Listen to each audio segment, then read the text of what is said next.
setia,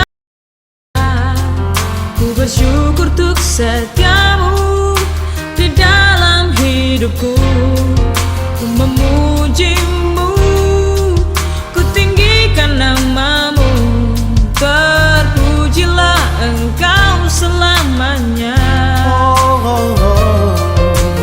Aku di sini sebagaimana ku ada, ku bersyukur untuk setiamu di dalam hidupku. Dan apapun bebanku, ku percaya janjimu, firmanmu yang sanggup mengubah hidupku. Kau bebaskanku sepenuhnya, kau pulihkanku sepenuhnya, kau sembuhkanku dengan kuasa kasih-Mu. Ya, mana yang lebih mudah? Sebenarnya menyembuhkan orang sakit lebih mudah dibandingin menyelamatkan manusia, mengampuni dosa, karena ada pengorbanan di dalamnya. Sedangkan untuk menyembuhkan orang sakit, Yesus tidak perlu mati. Bahkan kalau saudara perhatikan, selama Yesus hidup di dunia ini, orang mati aja bisa dibangkitin, tidak perlu dengan kematian Yesus. Orang kusta pun bisa disembuhkan, tidak perlu dengan kematian Yesus. Bahkan orang diberi makan 5.000 orang hanya dengan 5 roti dan 2 ekor ikan, tidak perlu dengan kematian Yesus. Di daerah kami ya, daerah Bapak Silitonga juga, pinggiran Danau Toba. Kalau kita dalam keadaan sehat, kita duduk di pinggir Danau Toba itu enak dan nikmat sekali. Tapi kalau kita dalam keadaan sakit, walau seindah apapun pemandangan itu, takkan bisa kita merasa nikmat. Makanya kita bersyukur punya Allah yang mengajari kita, menuntun kita, yang selalu mensyukuri apa yang ada, apa yang kita lihat, apa yang kita nikmati. Marilah syukuri semua. Karena apa? Tujuan kita memang sama. Contohnya malam yang kita nikmati itu semuanya malam, tapi kenikmatannya berbeda-beda. Ada orang tidur pakai spring bed, ada orang tidur hanya pakai tikar, ada orang tidur di semen tanpa tikar, tapi semua melewati malam itu. Begitu juga kita ini, semua kita melewati hari-hari. Tapi kalau kita sudah mengenal kebenaran firman, kita tahu apa yang harus kita lakukan dan kita bersyukur setiap saat. Itu gunanya kita terus belajar firman Allah. Visi misi kita, ya, pribadi lepas pribadi kepada Tuhan. Kita berbagai macam sinode, berbagai macam bendera, visi misi gereja kita, visi misi pribadi lepas pribadi, cita-cita dan apa yang menjadi keinginan, ya, doa atas jawaban kita. Saya diingatkan, itu area yang sulit. Hanya Tuhan. Luar biasa. Terima kasih hambanya mengingatkan saya agar kita adalah hamba yang setia, terpanggil, terpilih, dan taat untuk setia. Terima kasih Pak Pastor Perli. Luar biasa ya. Ini Pastor Nada ini masih muda. Wow, luar biasa. Saya respect ya, karena orang-orang muda yang semangat ya, luar biasa. Ya, dan Pak Derikson ini sebenarnya tidak asing lagi. Saya sering sekali beribadah dengan Pak Derikson. Luar biasa ini hambanya juga. Terima kasih. Ya, tidak terkecuali kita semua luar biasa dahsyat di dalam Tuhan. Amin. Amin. Amin. Kita sama-sama di penjara, Pak, tapi bukan napi. Maaf, banyak hamba Tuhan yang berdiri di mimbar tidak pernah mengalami apa yang Yesus alami. Kalau firman Tuhan katakan, pikul salibku, apa yang dilakukan oleh Yesus, kita melakukan juga. Bukannya desa, di kota juga bisa. Anda berani puasa untuk tidak, Anda berani nggak puasa untuk tidak populer? Bukankah popularitas itu mencuri kemuliaan Tuhan? Makanya kenapa banyak hamba Tuhan kehilangan otoritas? Kenapa banyak hamba Tuhan kehilangan kuasa?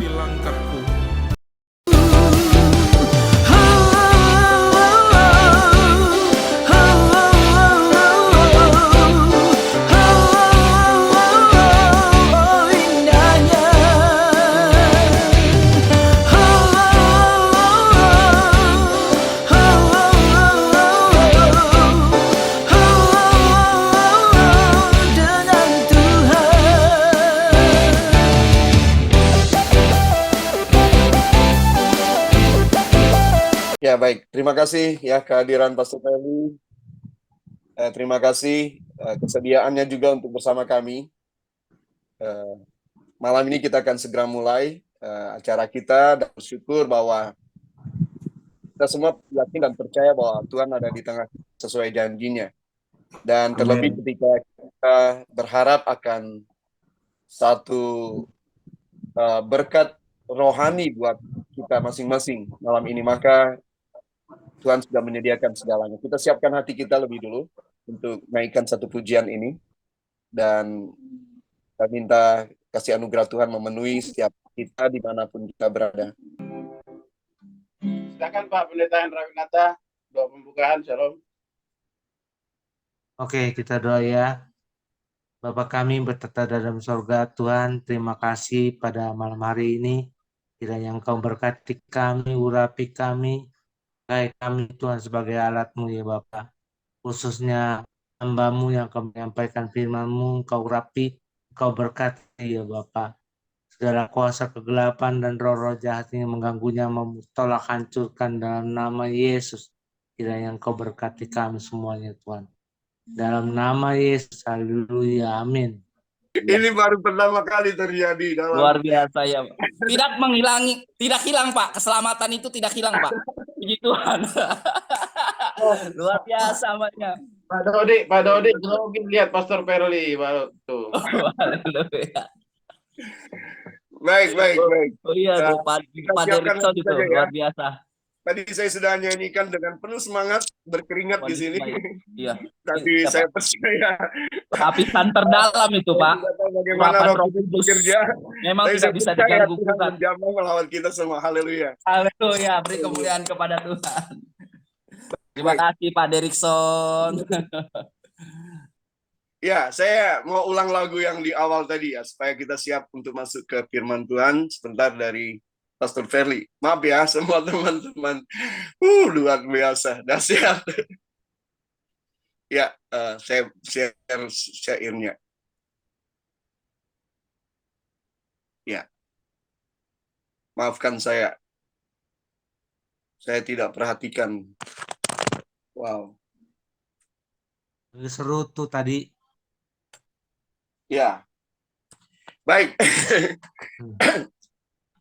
Anyway, busway, apapun, ya, kita sudah memuji Tuhan, Bapak Ibu, walaupun lihat saya mangap-mangap, saya percaya Roh Kudus Tuhan menolong kita semua dan mempersiapkan hati kita. Haleluya, haleluya. Ya.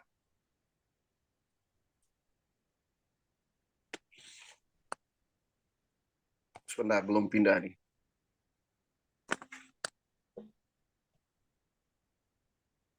Ya, kita mau nyanyikan pujian ini sama-sama Bapak Ibu, yang bisa kita nyanyikan dengan ucapan syukur. Karena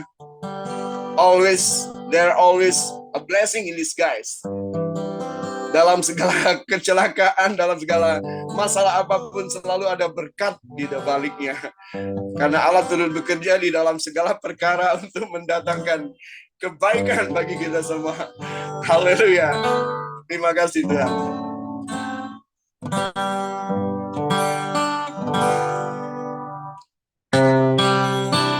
Saat terindah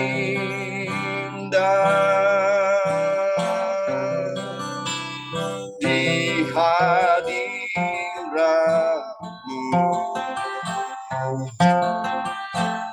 berkat melimpah ada padaku.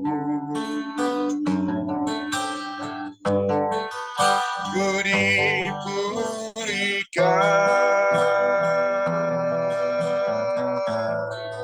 dan dibarui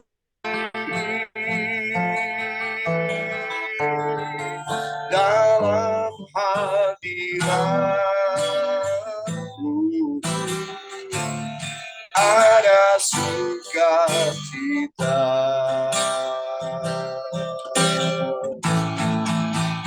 Saat terindah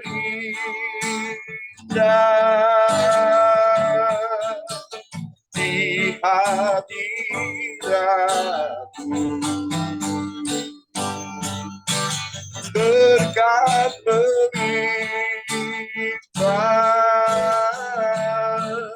ada padaku. Ku dipulihkan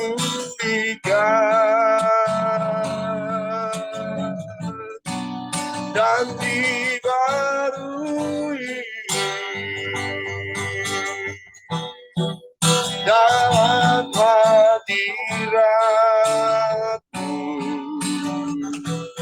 ada sukacita.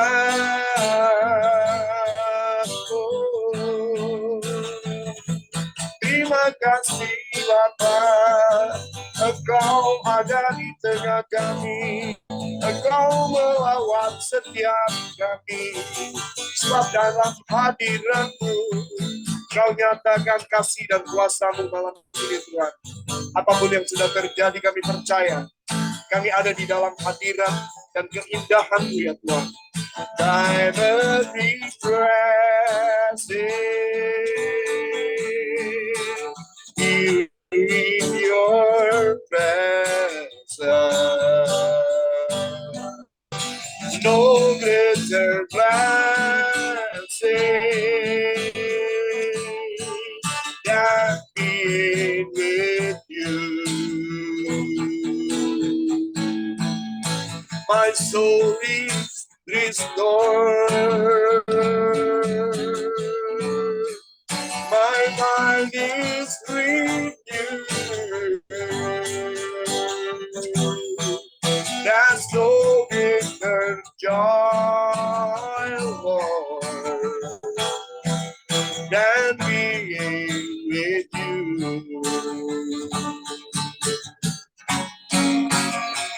Dipulihkan dan dibarui dalam hadirat-Mu,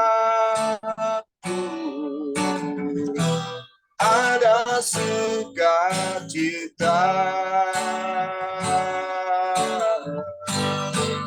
Dalam hadirat-Mu ada sukacita.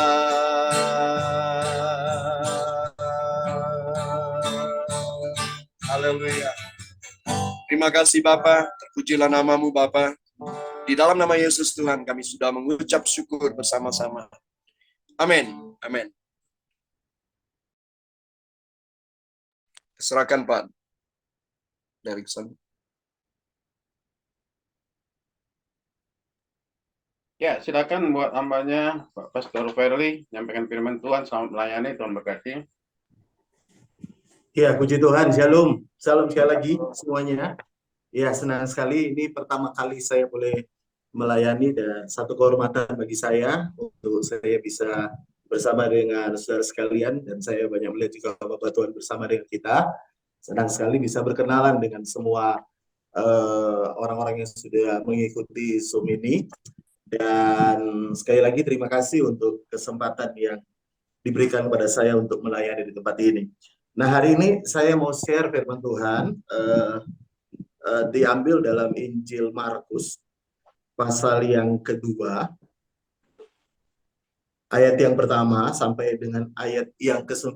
Markus pasal yang pertama, pasal kedua, ayat yang pertama sampai dengan ayat yang ke-9. Nah, saya coba bacakan satu persatu ayat demi ayat, lalu nanti kemudian kita akan belajar beberapa kebenaran di dalamnya. Nah, firman Tuhan berkata begini, kemudian sesudah lewat beberapa hari, waktu Yesus datang lagi ke Kapernaum, tersiar kabar bahwa Yesus ada di rumah. Perhatikan, Yesus ada di rumah. Maka datanglah orang-orang berkerumun sehingga tidak ada lagi tempat, bahkan di muka pintu pun tidak, sementara ia memberitakan firman kepada mereka. Ada orang-orang yang datang membawa kepadanya seorang lumpuh digotong oleh 4 orang. Tetapi mereka tidak dapat membawanya kepadanya karena orang banyak itu.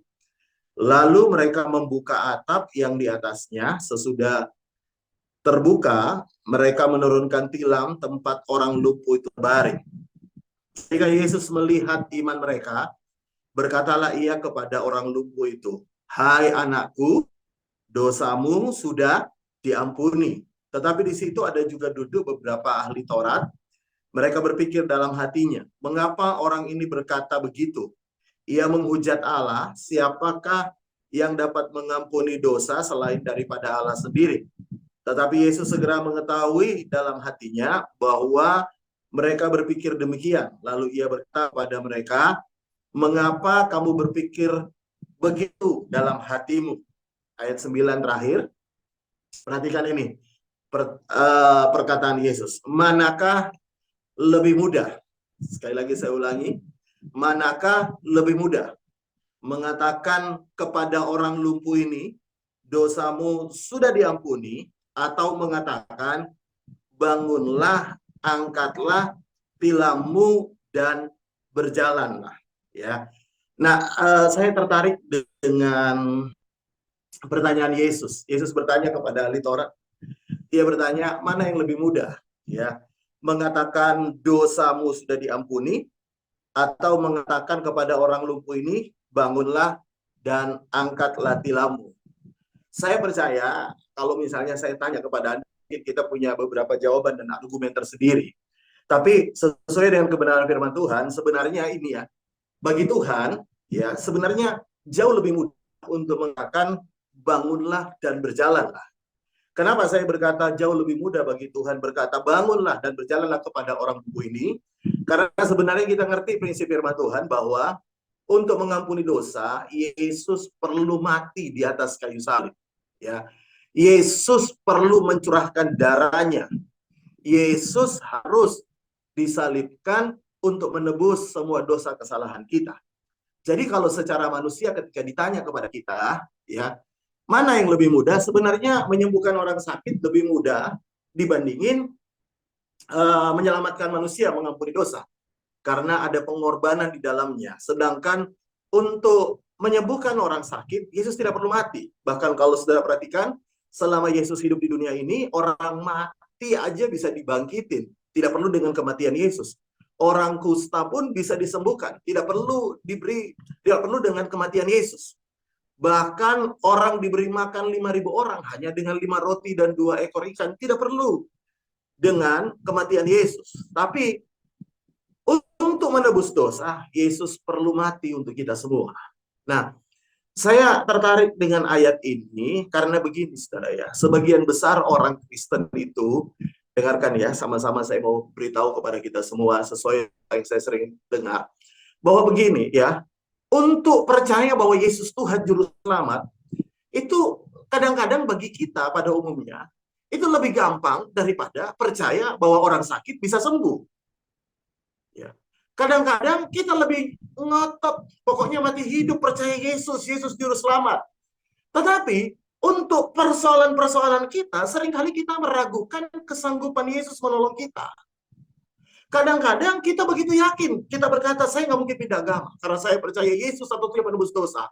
Yesus satu-satunya Juru Selamat. Saya nggak mungkin tinggalkan Tuhan, Sang Juru Selamat saya. Kita begitu mantap iman kita begitu yakin akan iman kita begitu sungguh-sungguh percaya Yesus Juru Selamat mati menebus dosa kita.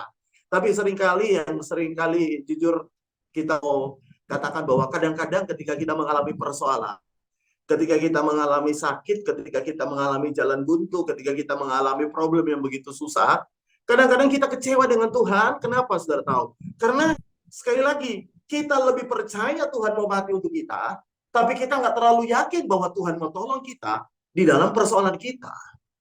Kita percaya Yesus menebus dosa kita, tapi banyak orang kecewa bukan karena tidak percaya Yesus Tuhan, tidak percaya karya penebusan Tuhan, tapi banyak orang kecewa karena mereka menganggap Tuhan tidak tolong mereka. Kalau saudara baca dalam Roma pasal 8, ya itu ayat yang bagus sekali menurut saya. Dikatakan begini, ya Roma 8 ayat 32. Ia, Tuhan Yesus, Bapa, yang tidak menyayangkan anaknya sendiri, tetapi yang menyerahkannya bagi kita semua, Bagaimana mungkin ia tidak mengaruniakan segala sesuatu kepada kita bersama-sama dengan Dia? Ini statement ayat Alkitab yang menurut saya tegas bahwa Tuhan itu tidak menyayangkan anaknya. Artinya begini, Dia tidak menyayangkan memberi Yesus untuk menebus dosa kita. Lalu dikatakan bahwa bagaimana mungkin Dia tidak memberikan segala-galanya untuk kita. Karena itu saya percaya begini. Kalau kita percaya Yesus mati untuk kita, kalau kita percaya Yesus mau menyelamatkan kita, mati di atas kayu salib, mencurahkan darahnya untuk kita, apalagi yang lainnya, mestinya kita lebih percaya. Mestinya kita lebih yakin bahwa Tuhan pasti mau tolong saya. Mestinya kita lebih percaya bahwa kuasa darah Yesus, jangankan untuk menghapus, menyembuhkan penyakit, untuk menghapus dosa aja Dia sanggup kok. Saya bisa dengar kata amin yang di rumah, ya. Ya, karena itu, dengarkan bagian yang pertama. Saya mau beritahu begini, mana yang lebih mudah? Menurut saya, kadang-kadang kita lebih gampang percaya untuk hal yang sukar, tapi untuk hal-hal yang gampang dari Tuhan, kita kurang yakin. Ya. Menurut saya, bagi Tuhan gampang sekali memberi makan 5.000 orang hanya dengan 5 roti dan 2 ekor ikan.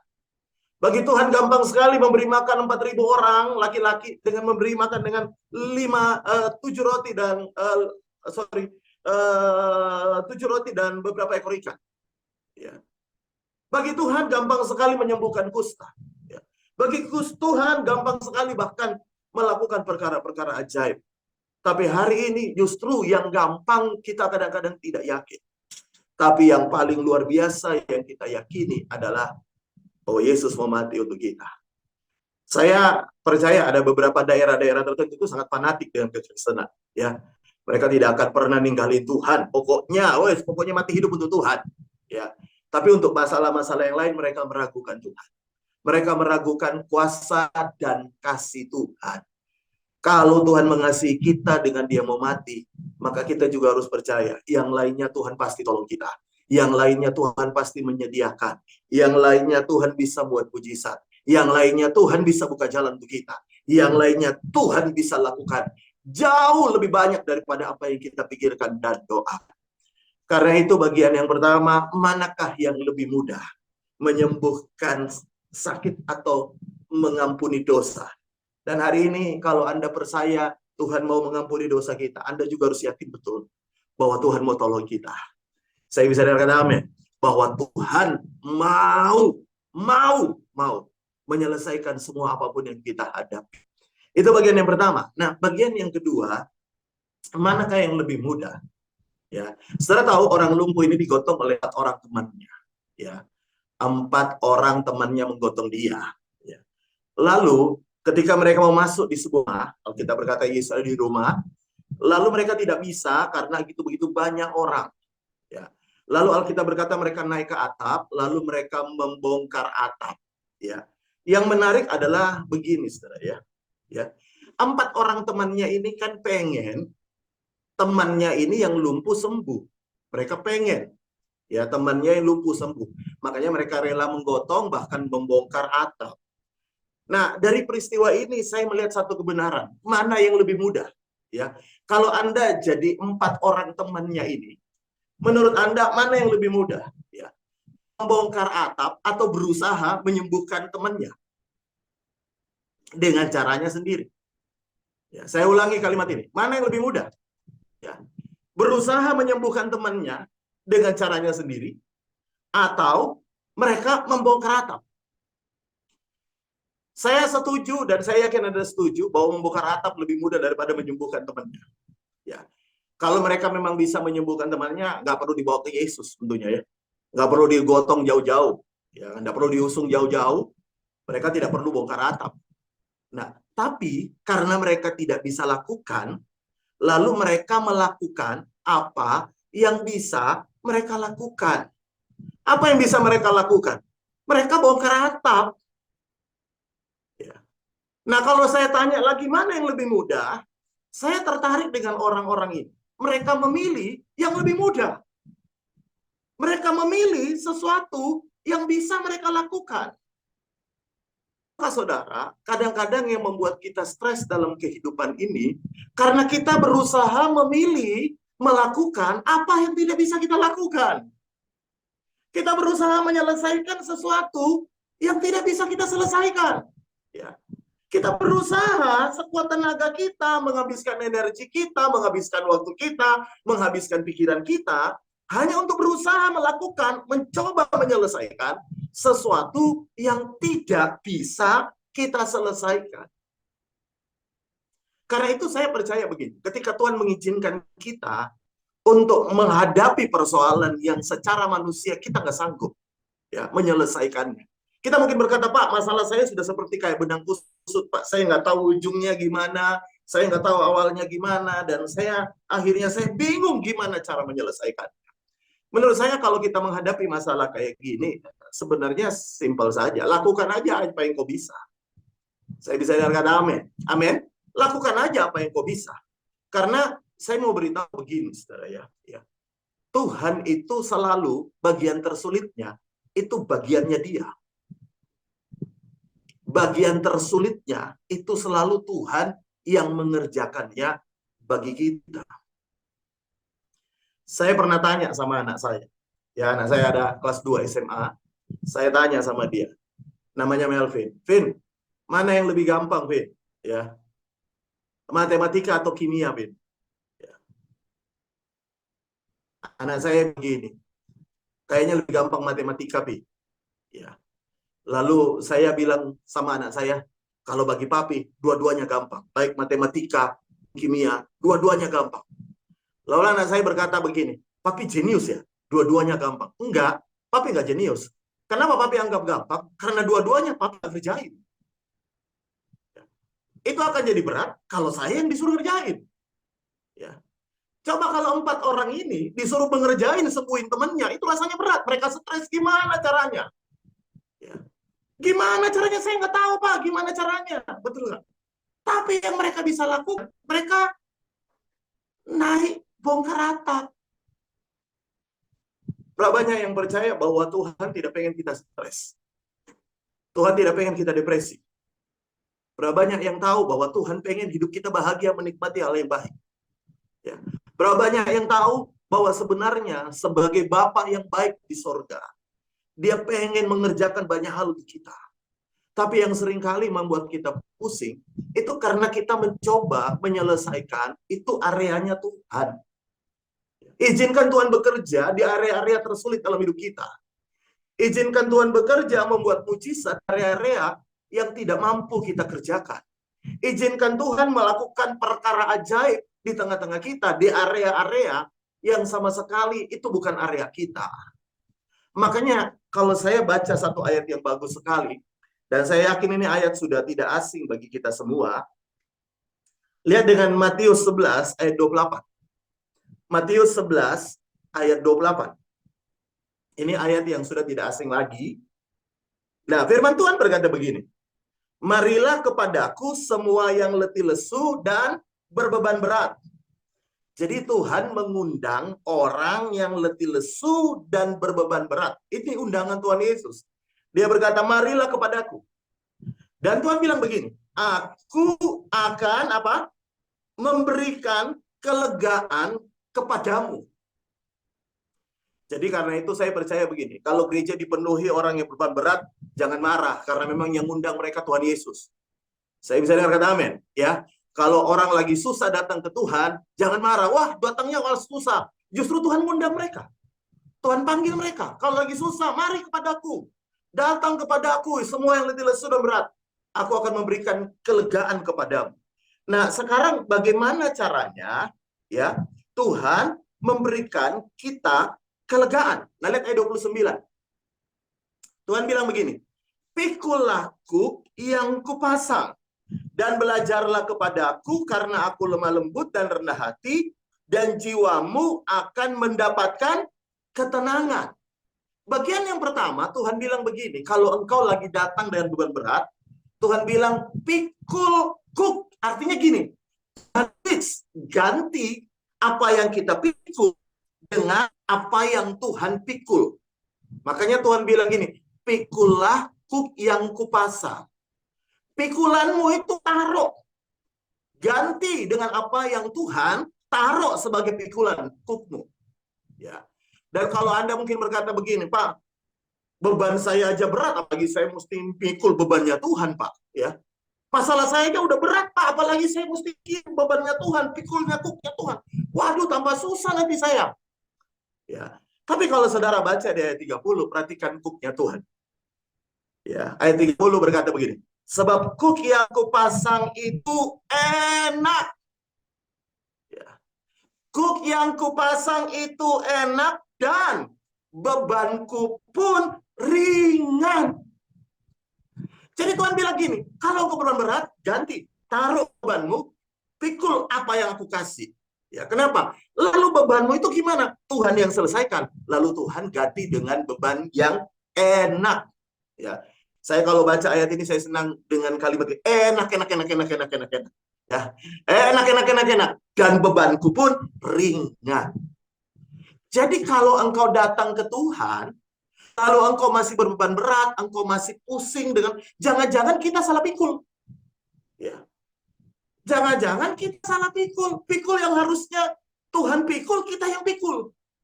Ya, Tuhan kan udah ngundang. Mari datang kepada aku yang letih lesu berbeban berat. Sekarang ganti pikulmu.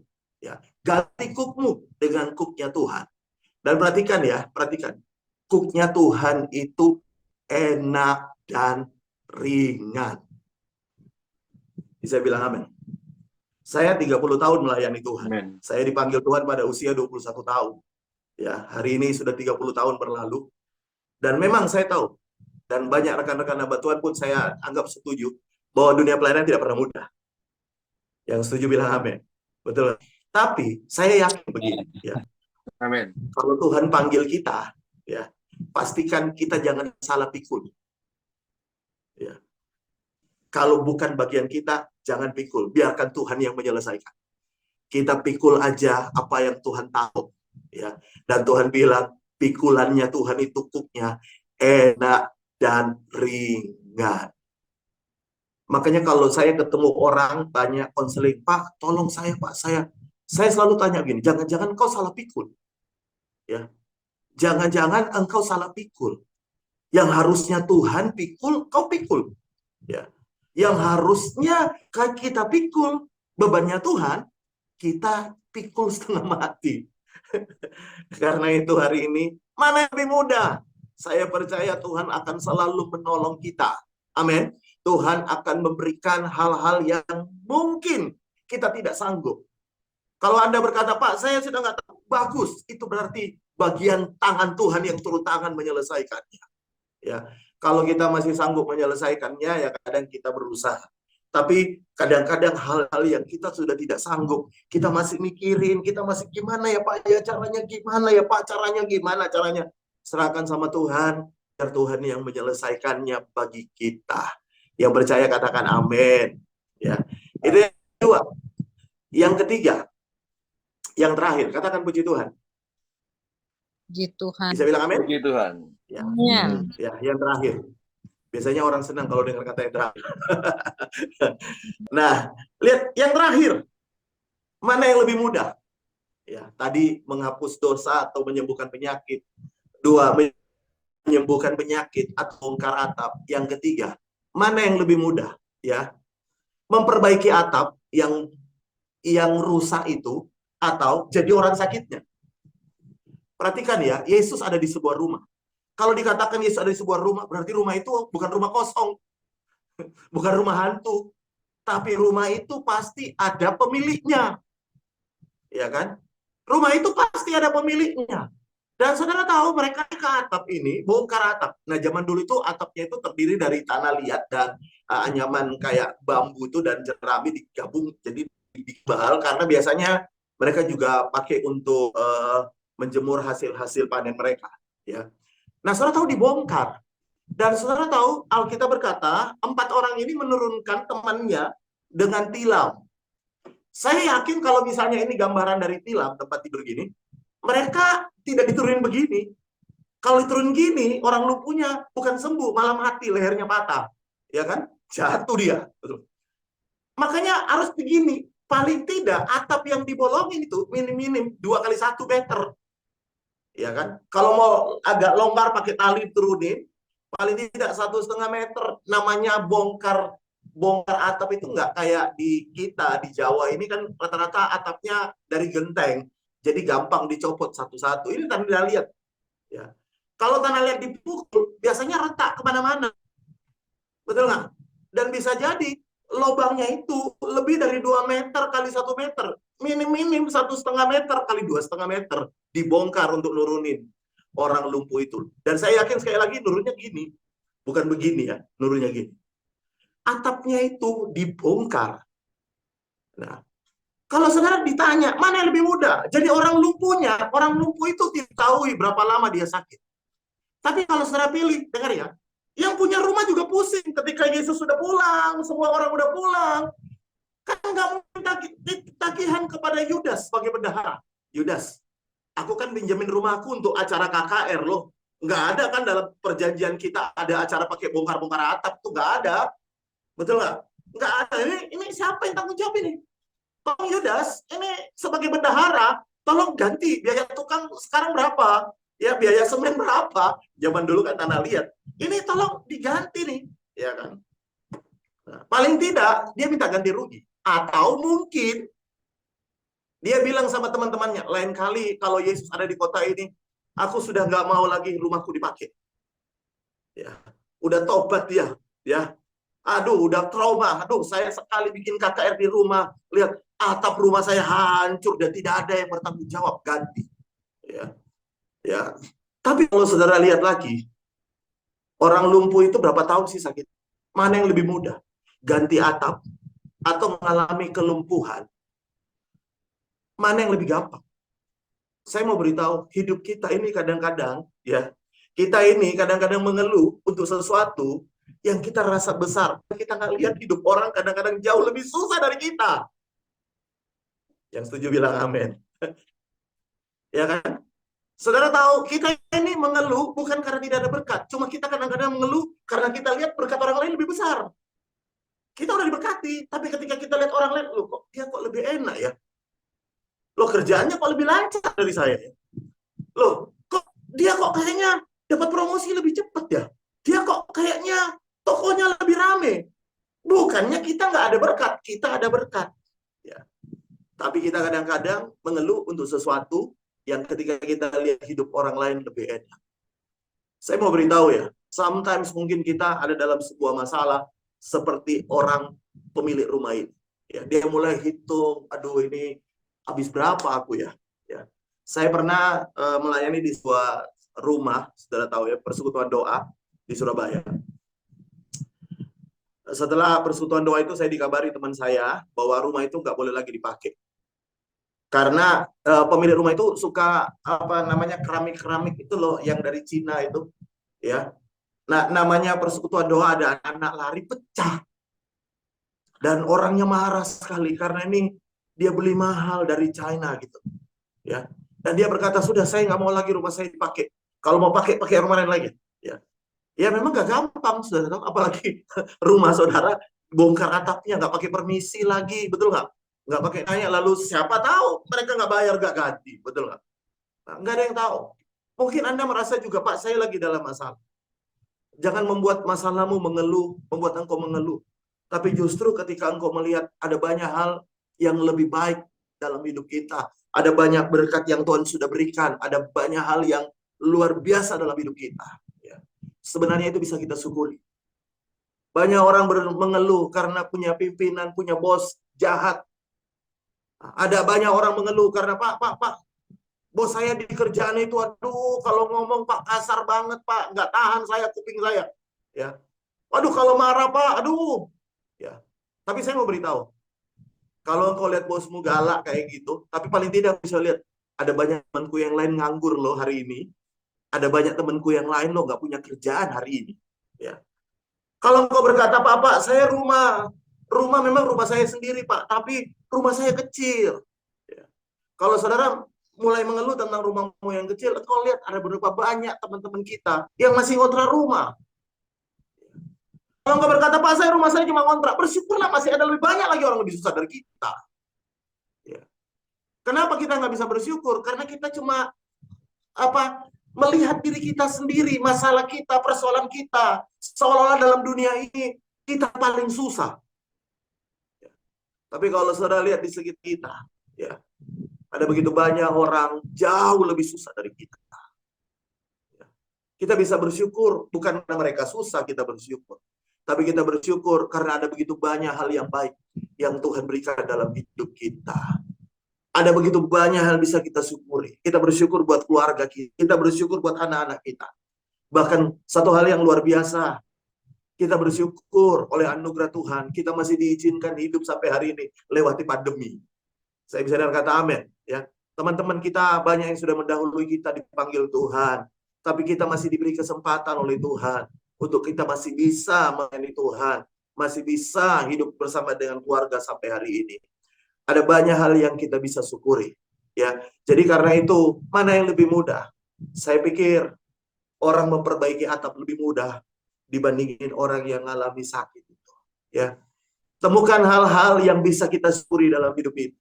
Temukan hal-hal yang kita berkata, aduh terima kasih Tuhan, ya. Temukan hal-hal yang dimana kita bisa berkata, aduh Tuhan Engkau baik. Jangan menemukan hal-hal yang setiap hari yang kita lihat cuma hal-hal yang membuat kita mengeluh, ya. Saya tutup dengan sebuah kesaksian aja, ya, cerita sebenarnya. Suatu hari saya diajak teman saya ke sebuah rumah, di mana rumah itu diminta untuk didoakan, ya. Lalu saya diajak ikut, ya udah saya ikut aja karena ini teman baik.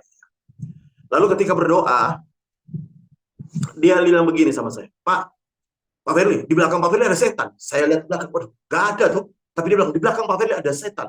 Ya. Lalu saya naik ke rumah itu lantai 2. Di belakang, dia bilang sama Pak Firly, wah di sini tempat ngumpulnya setan. Ya. Lalu dia mulai doa dan lain-lain. Saya tahu itu karunia. Ya. Lalu ketika pulang dia tanya sama saya, Pak Firly nggak lihat tadi itu ada banyak setan? Oh saya nggak lihat. Waduh, Pak Firly mesti berdoa, dia bilang teman saya. Pak Firly mesti berdoa supaya Pak Firly dibukain matanya oleh Tuhan untuk bisa lihat di mana-mana setan. Lalu saya bilang sama dia, ya kalau saya senang bisa punya karunia, saya senang Anda punya karunia bisa lihat setan. Tapi kalau saya lebih suka lihat kemuliaan Tuhan daripada lihat setan. Saya bilang gitu kepada saya, ya. Jangan karena kita sudah selalu sering lihat setan, istri kita juga kita lihat cuma setan, ya. Anak kita cuma lihat setan, bahkan pendeta kita bilang pendeta setan juga sekalian, ya. Ya, kita cuma lihat kurangnya orang, ya. Karena itu saya pengen lihat ada lagu lama itu yang berkata gini, kulihat di wajahmu kemuliaan Raja. Amin. Karena itu lihat hal-hal yang baik. Kalau engkau lihat hal-hal yang baik dalam hidupmu, engkau bisa nikmati, engkau bisa syukuri, dan engkau bisa jalani dengan penuh sukacita dan penuh pengharapan. Karena Tuhan kita adalah Tuhan yang baik. Amin. Saya tidak akan perpanjang firman Tuhan. Selanjutnya saya serahkan gimana? Saya doa atau gimana? Ya, silakan tutup dalam doa, Pak. Ayo, baik, berdoa. Bapak, kami bersyukur hari ini buat pertemuan yang baik dan hamba sudah sharing beberapa bagian dari kebenaran firman-Mu. Bapak, hamba berdoa biar apa yang kami terima hari ini boleh mengubah paradigma kami, boleh menguatkan kami, bahkan boleh menghibur kami, bahkan boleh menumbuhkan iman kami. Karena itu hamba berdoa setiap orang yang mengikuti, yang sudah mendengar, biarlah Tuhan menerjemahkan kebenaran-Mu lebih lagi dalam hidup setiap kami. Bahkan Roh Kudus-Mu senantiasa menolong kami untuk kami boleh melihat dan merasakan kebaikan Tuhan dalam hidup kami. Berkati kami semua dan kami percaya waktu-waktu yang akan datang kami tahu kami bisa melihat hal yang lebih baik, lebih luar biasa. Dan bersama dengan teman-teman yang ada di Zoom ini, kami tahu persekutuan doa lewat Zoom ini akan semakin banyak orang menikmati kebaikan Tuhan. Terima kasih Tuhan. Dan hamba selesai berbicara, Roh Kudus memeteraikan kebenaran-Mu. Dalam nama Tuhan Yesus. Haleluya. Amin. Amin. Amin. Amin. Silakan. Terima kasih buat hambanya, Pastor Firly. Sama-sama. Diberkati Tuhan. Amin.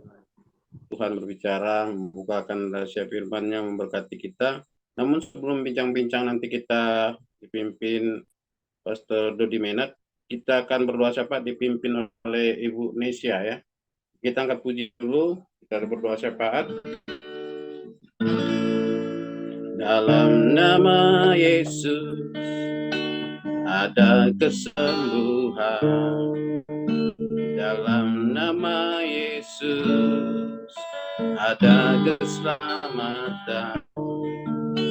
Yang lumpuh berjalan, yang buta melihat. Dalam nama Yesus ada mujizat. Nama Yesus, nama Yesus, nama Yesus yang sembuhkanku. Nama Yesus, nama Yesus, nama Yesus yang pulihkanku. Nama Yesus, nama Yesus, nama Yesus, nama Yesus yang sembuhkanku. Nama Yesus, nama Yesus,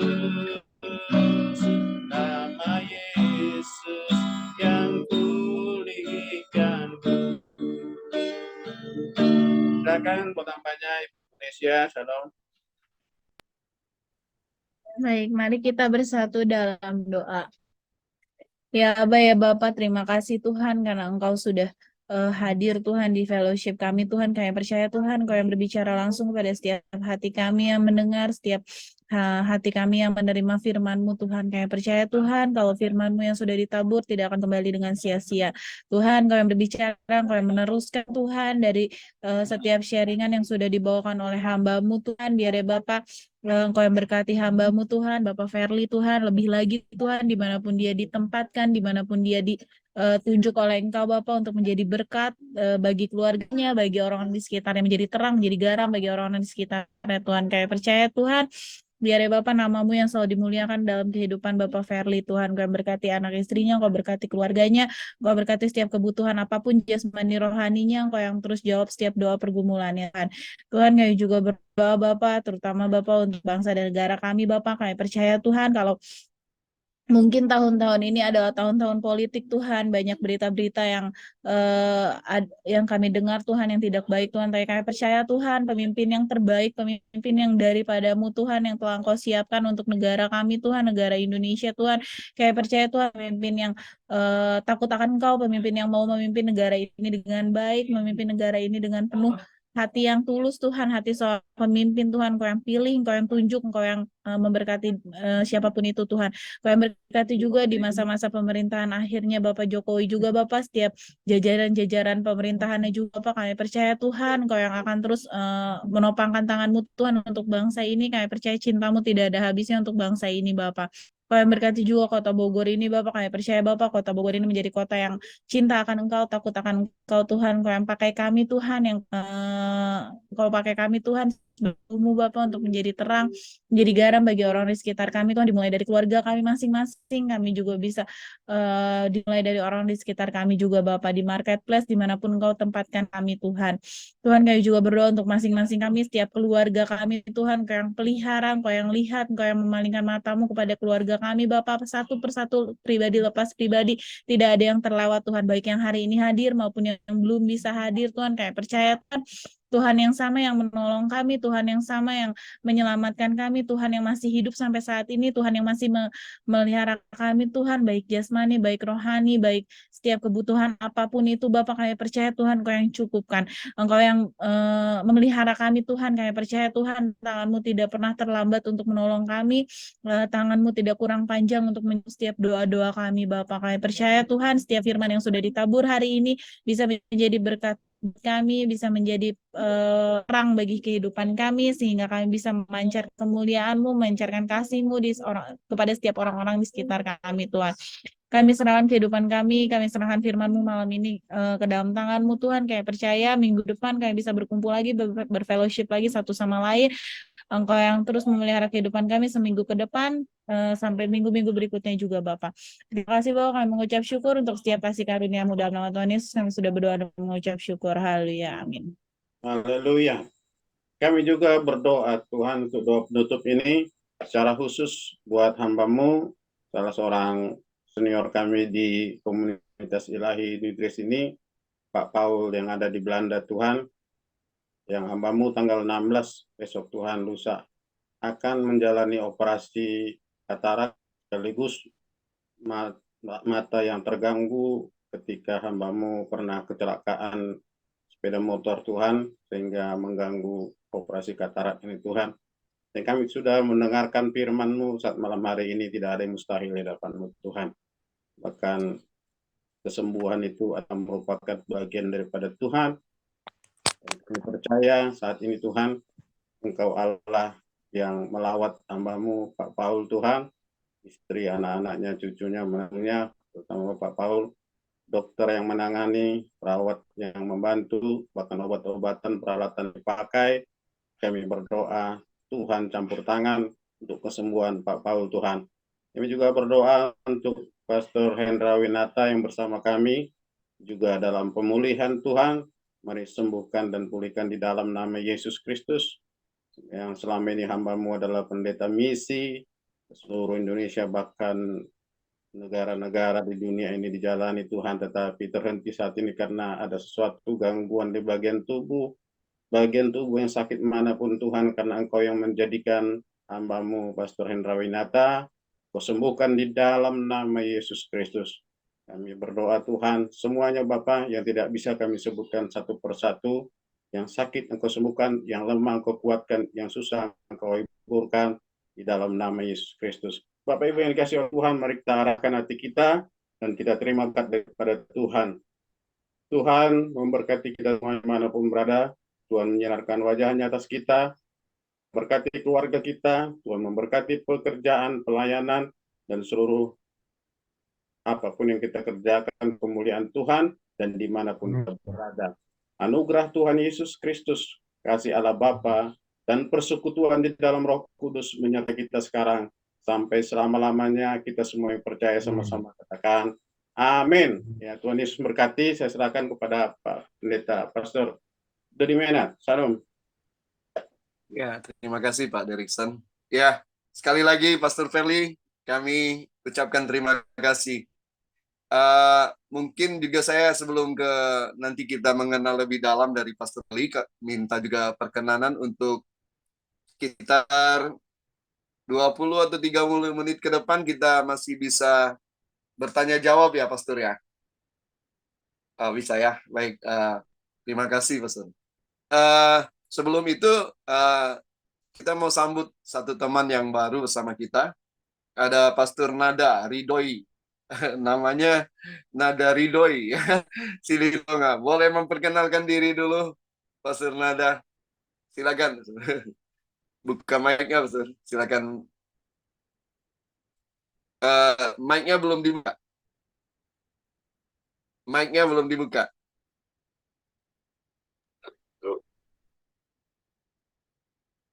Mic-nya belum. Gantian sama Pak Dodi.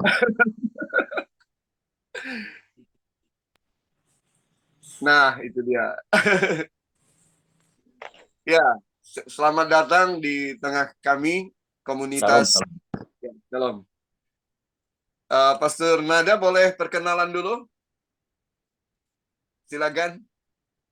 Ya, baik Pak. Salam bagi semua. Terima kasih kepada rekan sekerja Allah, para hamba Tuhan. Salam kenal dari saya. Hendaklah damai sejahtera Kristus memerintah kehidupan kita masing-masing. Amin. Saya Nada Ridhoi Halason Silitonga. Saya bertempat tinggal di Bekasi Utara, tepatnya di Villa Indah Permai, Pak. Saya sudah berkeluarga, dikaruniai 4 orang anak, 1 orang istri. Terima kasih keluarga di Tuhan. Bersama-sama melayani Tuhan Yesus Kristus. Dan saya diundang melalui komunitas ini oleh hambanya yang luar biasa, Bapak Pendeta Dodi Menak. Makanya saya bisa sama-sama dengan Bapak, Ibu, saudara-saudari bisa beribadah di komunitas ilahi ini, New Grace, sungguh sangat luar biasa. Saya mengucapkan terima kasih. Amin. Wah, luar biasa ya. Terima kasih untuk kehadirannya, Pak Senada ya. Baru pertama kali hadir. Ya, saya mengenal beliau ini hamba muda yang semangatnya luar biasa ya. Kalau sudah di mimbar beliau luar biasa semangatnya. Ya, kita bersyukur. Ya, ada yang baru juga masuk, Pastor Joe Sinaga. Ya, baru masuk ya. Welcome. Pastor. Berkenan dulu, silakan Pastor, supaya tak kenal tak sayang nantinya. Ya, Silakan. udah waktu itu perkenalan. Oh, sudah ya. Oh, sudah ya, Pastor Joe sudah. Tuhan malah. Sorry. Tuhan. Ya, shalom Pastor Joe. Ya, saya melanjutkan Pak Dada Ridho Silitonga ini. Saya ada keunikan tersendiri ketika melayani dengan Pastor Dodi di lapas ya. Duduk dan berpelukan dengan para napi itu ya. Wah, luar biasa itu. Suatu hal yang tidak bisa semua orang lakukan ya. Mereka merasakan sentuhan daripada hamba-hamba Tuhan. Ya, Dodi sekarang juga berkecimpung di dalam les musik ya. Ya, kiranya Tuhan semakin mengurapi Bapak Pendeta Nada Ridho Silitonga, Pendeta Dodi Menak, dan selamat bergabung kembali. Tuhan berkati. Sergio Sinaga, Tuhan berkati. Silakan Pak Dodi. Ya, Pastor Joe welcome malam ini. Ya, kita bersyukur bisa bersama-sama. Kita sedang membahas tadi satu kebenaran Tuhan. Nanti boleh juga Pastor Joe boleh juga ikut ambil bagian untuk apakah ingin menambahkan hal-hal yang kita akan dengar nanti. Kita ke Pastor Verly. Mungkin tadi perkenalan kita belum lengkap ya. Karena Pastor Verly ini saya kenal juga di akun YouTube-nya yang luar biasa juga ya. Tuhan pakai untuk memberkati banyak orang lewat khotbah, pengajaran di YouTube. Bapak Ibu bisa lihat di akun beliau di YouTube Verly Faith. Nah, yang saya ingin tanya pertama-tama sekaligus berkenalan nanti Pastor. Ya. Faith itu nama atau nama gereja? Nah, itu dulu Pastor. Silakan. Ya, terima kasih. Ya, salam kenal kembali untuk semuanya. Sebenarnya nama Faith itu diambil dari gereja dan kebetulan gereja itu berdiri tahun 2009. Di awal-awal Facebook ada. Ya, jadi karena itu awal-awal Facebook ada, kemudian nama gereja kami Faith, lalu kemudian sejak 2009 Verly Faith itu melekat ke saya sampai hari ini. Bahkan teman-teman yang mengundang beberapa ini ya semua kena karena sebagian besar karena mengenal dari sosial media. Jadi nama itu melekat sampai hari ini. Jadi karena nama itu sudah melekat ya udah akhirnya keterusan sampai hari ini. Itu sampai hari ini. Ya itu kira-kira sejelas kenapa latar belakang nama Faith itu dari gereja kami. Ya Tuhan percayakan. Ya sekira itu. Ya. Keluarga, Pastor, keluarga, alamat. Ya, saya punya 1 orang istri dan 2 orang anak. Yang anak pertama saya itu lagi kuliah di UPH, Fakultas Hukum. Yang kedua ini masih SMA, kelas 2 naik kelas 3. Ya cuma 2 aja anak saya. Jadi itu sekilas dan mungkin kemarin Pendeta Dodi sudah ketemu istri saya ikut dengan Ya. ikut Zoom meeting bersama dengan Vivi ya. Iya, betul. Ya, betul. Jadi kemarin diajak sama Vivi ikut, ya istri saya ikut gitu. Iya, Ibu Jen ya. Ibu Jen, iya Ibu Jen, istri saya. Iya, terima kasih, wah, luar biasa. Ya. Alamat gereja itu di mana, Pak? Kami ini ada 2 gereja yang saya gembalakan, satu Surabaya, satu Sidoarjo. Kami masih memakai hotel ya. Jadi ada 2 hotel yang kami pakai di Surabaya dan di Sidoarjo. Satu jadi 2 tempat di mana kami beribadah. Pak, boleh saya bicara, Pak? Ya, mari. Silakan, Silakan. Silakan Pak. Iya. Silakan Pak. Pak, ini saya cek di YouTube ya, Perli Faith ya. Iya. Saya pastor gembala gereja JKI ya, Pak. Iya, saya JKI. Oke, baik. Baik, ini langsung saya cek. Baik, langsung Iya. saya subscribe Terima nih, Pak. kasih udah JKI itu dicek. apa, Pak? Ya, JKI. Jemaat Indonesia. Oh, Iya. Oh, baik. Kalau kayak di Jakarta kan yang terkenal JKI JPCC. JPCC itu satu sinode dan kami. Ya. Oh, Kalau baik. Semarang, Saya pernah Kalau yang di Semarang itu kayak Petrus Agung kali ya. Mungkin orang Oh, lebih. oke. Iya, Baik. tapi kalau yang Makasih, Pak. Jakarta Ini enggak. gimana? Ya, ini langsung saya subscribe, langsung saya cek, langsung penelitian apa. Terima kasih Pak. Terima kasih. Pak. Terima kasih. Terima kasih. ya, Terima kasih. ya, ya. Sebelum kita ke membahas tadi Markus 2, ya Pastor Jo, kita tadi sedang membahas Markus 2 ayat 1 sampai 12. Kalau ada hal-hal yang penting, Pastor Jo tadi menyampaikan dari 3 hal, manakah yang lebih mudah ya? Dari 3 hal, manakah yang lebih mudah di bagian akhir?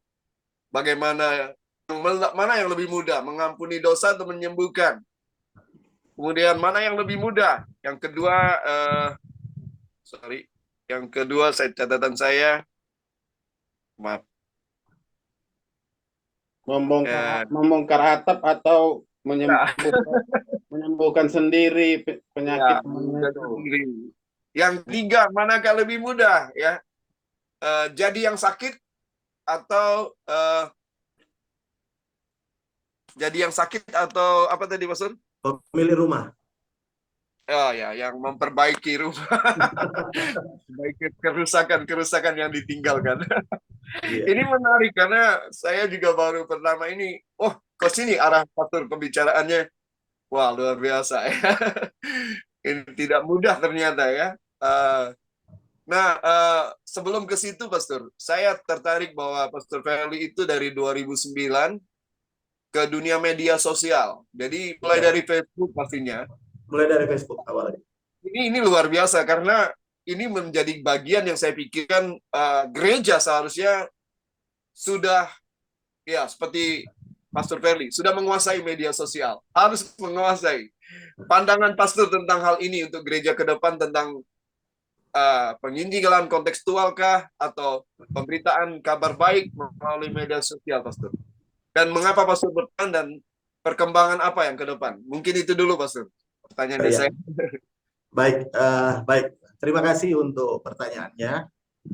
Sebenarnya Facebook itu awalnya kan cuma karena lagi ngetren waktu itu, ya.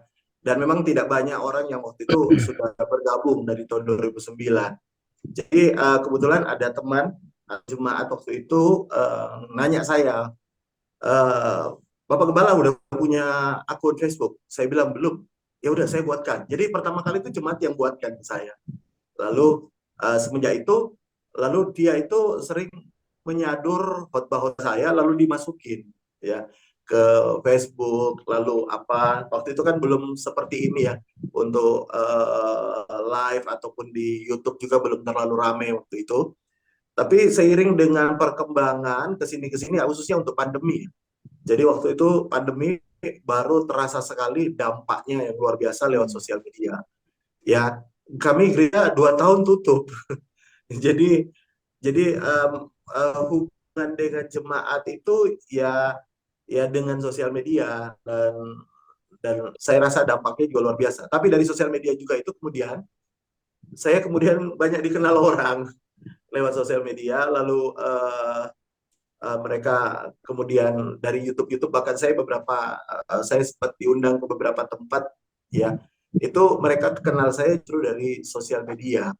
Jadi menurut saya sosial media hari ini perlu dimaksimalkan karena satu, kita bisa kenal dengan orang di mana saja ya. Dan yang kedua, kita bisa memberkati orang di mana saja. Ya, sehingga hidup kita ini bisa lebih berdampak jauh lebih besar dibandingin dulu waktu sebelum ada sosial media dan lain-lain ya. Dan hari ini saya bisa lihat bahwa peranan sosial media itu sangat penting untuk gereja ya, untuk jadi saluran saluran berkat untuk kita untuk bisa menyampaikan kebenaran firman Tuhan, bahkan juga untuk penginjilan, bahkan untuk orang-orang yang mungkin butuh bantuan doa. Sekarang ini lebih banyak orang connect-nya lewat sosial media.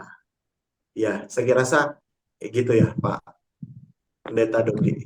Iya. Ya, ya, puji Tuhan. Sebenarnya masih ada hal-hal yang ingin saya kulik tentang media sosial, tapi nanti kita akan ke laptop dulu ya. Balik ke laptop dulu ke Markus 2 ayat 1 sampai 12. Saya persilakan Bapak Ibu, ada Ibu Depari masih bersama, Pak Hendra, Pastor Nada, Pak Jo, dan Pastor Derikson ya. Boleh silakan langsung saja, karena kita tidak banyak orang bisa langsung Ya, bertanya. Ibu Depari duluan apa? Ibu Depari. Ya, kita persilakan ladies first. Mari Ibu Depari.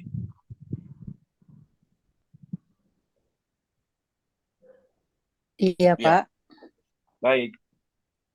Ibu akan memberi respon atau tanggapan atau adakah yang mau ditanyakan, Ibu, untuk pembahasan kita tadi? Ya. Tadi maaf ya kameranya nggak dibuka karena jaringan kurang bagus, nanti putus-putus di sini, Pak. Iya, nggak apa-apa. Iya, Ibu. Silakan, Ibu. Iya.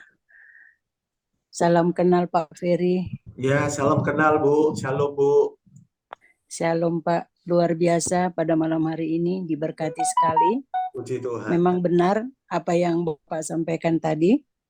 Karena setiap orang yang kalau Yesus sudah pasti punya kuasa ya. Karena memang dia adalah anak Allah. Tapi setiap orang yang memang sudah diberkati dan setiap orang memang yang sudah diberikan kuasa mampu untuk banyak melakukan hal yang tidak bisa dilakukan oleh orang lain. Karena kalau kita perhatikan ya di dalam Yesaya 61 ayat 1, kabar selamat kepada Sion itu perikopnya, roh Tuhan Allah ada padaku oleh karena Tuhan telah mengurapi aku. Ia telah mengutus aku untuk menyampaikan kabar baik kepada orang-orang sengsara dan merawat orang-orang yang remuk hati, untuk memberitakan pembebasan kepada orang-orang tawanan dan kepada orang-orang terkurung kelepasan dari penjara. Di sini luar biasa memang kalau kita terus bertekun menyampaikan firman Allah dan terus berdoa minta Roh Kudus untuk mengajari dan menuntun kita. Memang banyak hal yang bisa kita lakukan walaupun kita sekarang sebenarnya berada di dalam dunia yang jahat, akhir zaman, atau orang sering mengatakan sistem akhir. Jadi apa yang Bapak sampaikan tadi itu memang benar, apalagi sekarang ya tahun 2020 adalah masa-masa sukar ya di Indonesia untuk orang-orang yang mau menduduki suatu kedudukan pasti dia mempromosikan diri. Padahal kan kita perhatikan Daud, dia tidak pernah dipromosikan, dia dipromosikan oleh Allah. Jadi ketika kita memang selalu berharap kepada Allah dan kita terus berdoa, minta kuasa kudusnya, dimanapun kita dicari orang. Seperti yang Bapak Ferry katakan tadi ada di YouTube. Memang saya belum buka ya Pak ya. Tidak sama seperti Bapak Silitonga tadi langsung dibuka, langsung lihat. Ya luar biasa ya. Dan memang ketika kita menyampaikan firman, kalau penuh dengan roh, itu ada kuasanya. Kadang-kadang kalimat itu sama, ayat itu sama, tapi dia tidak memberkati gitu. Karena apa? Kuasa di dalamnya. Makanya kita ya yang suka memberitakan firman, yang mau berbicara kepada orang lain tentang firman Allah, ya marilah kita terus berdoa dipenuhi oleh kuasa kudus, Roh Kudus, supaya setiap perkataan yang keluar dari mulut bibir kita berdampak bagi orang lain. Karena kalau soal firman Allah semua orang bisa baca, semua orang tahu, bahkan ya kalau kita katakan ya apalagi saya ini tinggal di kampung ya, bisa dikatakan ya Pak Silitonga, daerah Bapak, saya ada di sini sekarang, saya memang orang Karo Pak, bukan orang Batak Toba. Tapi saya tahu bahwa daerah Toba ini adalah tanah sulung. Yang pertama sekali mengenal kebenaran. Ya, kenapa saya bisa katakan seperti itu? Karena kalau di sini memang rawan gempa ya. Di sini pernah 6,0 skala Richter, tidak ada apa-apa, tidak ada orang meninggal di rumah karena rumah rusak gitu. Tapi coba kalau di tempat yang lainnya masih 4,0 skala Richter yang belakangan ini ya, begitu banyak korban. Jadi satu hal yang memang betul kita percayai bahwa tanah sulung itu atau Israel ya juga dikatakan adalah tanah yang diberkati, luar biasa memang. Tapi itu semua karena doa-doa orang yang memang takut akan Allah. Jadi kita semua yang di sini yang suka memberitakan firman, marilah tetap kita berdoa, bukan ilmu yang diperbanyak. Karena banyak orang bisa mengulas kebenaran firman Tuhan sampai dia bisa dikatakan apologet ya istilahnya sekarang. Tapi kuasanya nggak ada. Yang kita butuhkan kuasa. Nah, itu yang dimiliki oleh Yesus, maka kemanapun dia dicari orang. Kalau tadi Bapak bilang, orang naik ke atap dan juga merusak rumah orang. Dan di situ tidak ada ditulis di dalam Alkitab bahwa yang punya rumah itu marah-marah dan mengadu. Itu karena apa? Karena memang dipenuhi oleh kuasa. Itu yang kita inginkan, itu yang kita rindukan sekarang. Jadi bukan mengerti kita kebenaran firman itu hafal mulai dari Kejadian sampai dengan Wahyu, tapi tidak berkuasa gitu. Karena banyak juga yang kita lihat, kita dengar, saya ayat-ayat itu udah bisa hafal gitu. Tidak hafalan yang dibutuhkan. Yang dibutuhkan adalah kuasanya. Dan tidak kalimat-kalimat yang bagus yang diinginkan. Yang dibutuhkan adalah tindakannya. Jadi banyak orang berkata-kata dengan baik, tapi tindakannya tidak baik gitu. Jadi luar biasa pada malam hari ini, sangat terberkati sekali apa yang Bapak sampaikan tadi di Markus ya, Markus 2 ayat 1 sampai dengan 9. Luar biasa memang kalau Allah yang mengatakan, kalau Yesus mengatakan apa yang harus kuperbuat kepadamu. Luar biasa. Kalau jumpa kita dengan Jokowi, apa yang harus kuperbuat sama ibu katanya. Wah pasti walaupun sedikit yang dia buat tapi luar biasa. Karena apa? Yang berbicara itu adalah orang pertama yang di Indonesia. Ini luar biasa. Karena yang berbicara itu adalah Allah. Anaknya Allah. Yang kita selalu banggakan, yang kita selalu sembah. Dan bahkan sering kita tidak menyadari bahwa berkat-berkatnya itu sungguh melimpah dalam hidup kita. Kurang banyak kita terus rasa bersyukur kepada Allah. Kurang banyak sekali. Karena apa? Kita ini memiliki harta yang melimpah. Artinya harta itu bukan seperti orang Lamborghini banyak, Ferrari banyak, atau mungkin punya jet pribadi.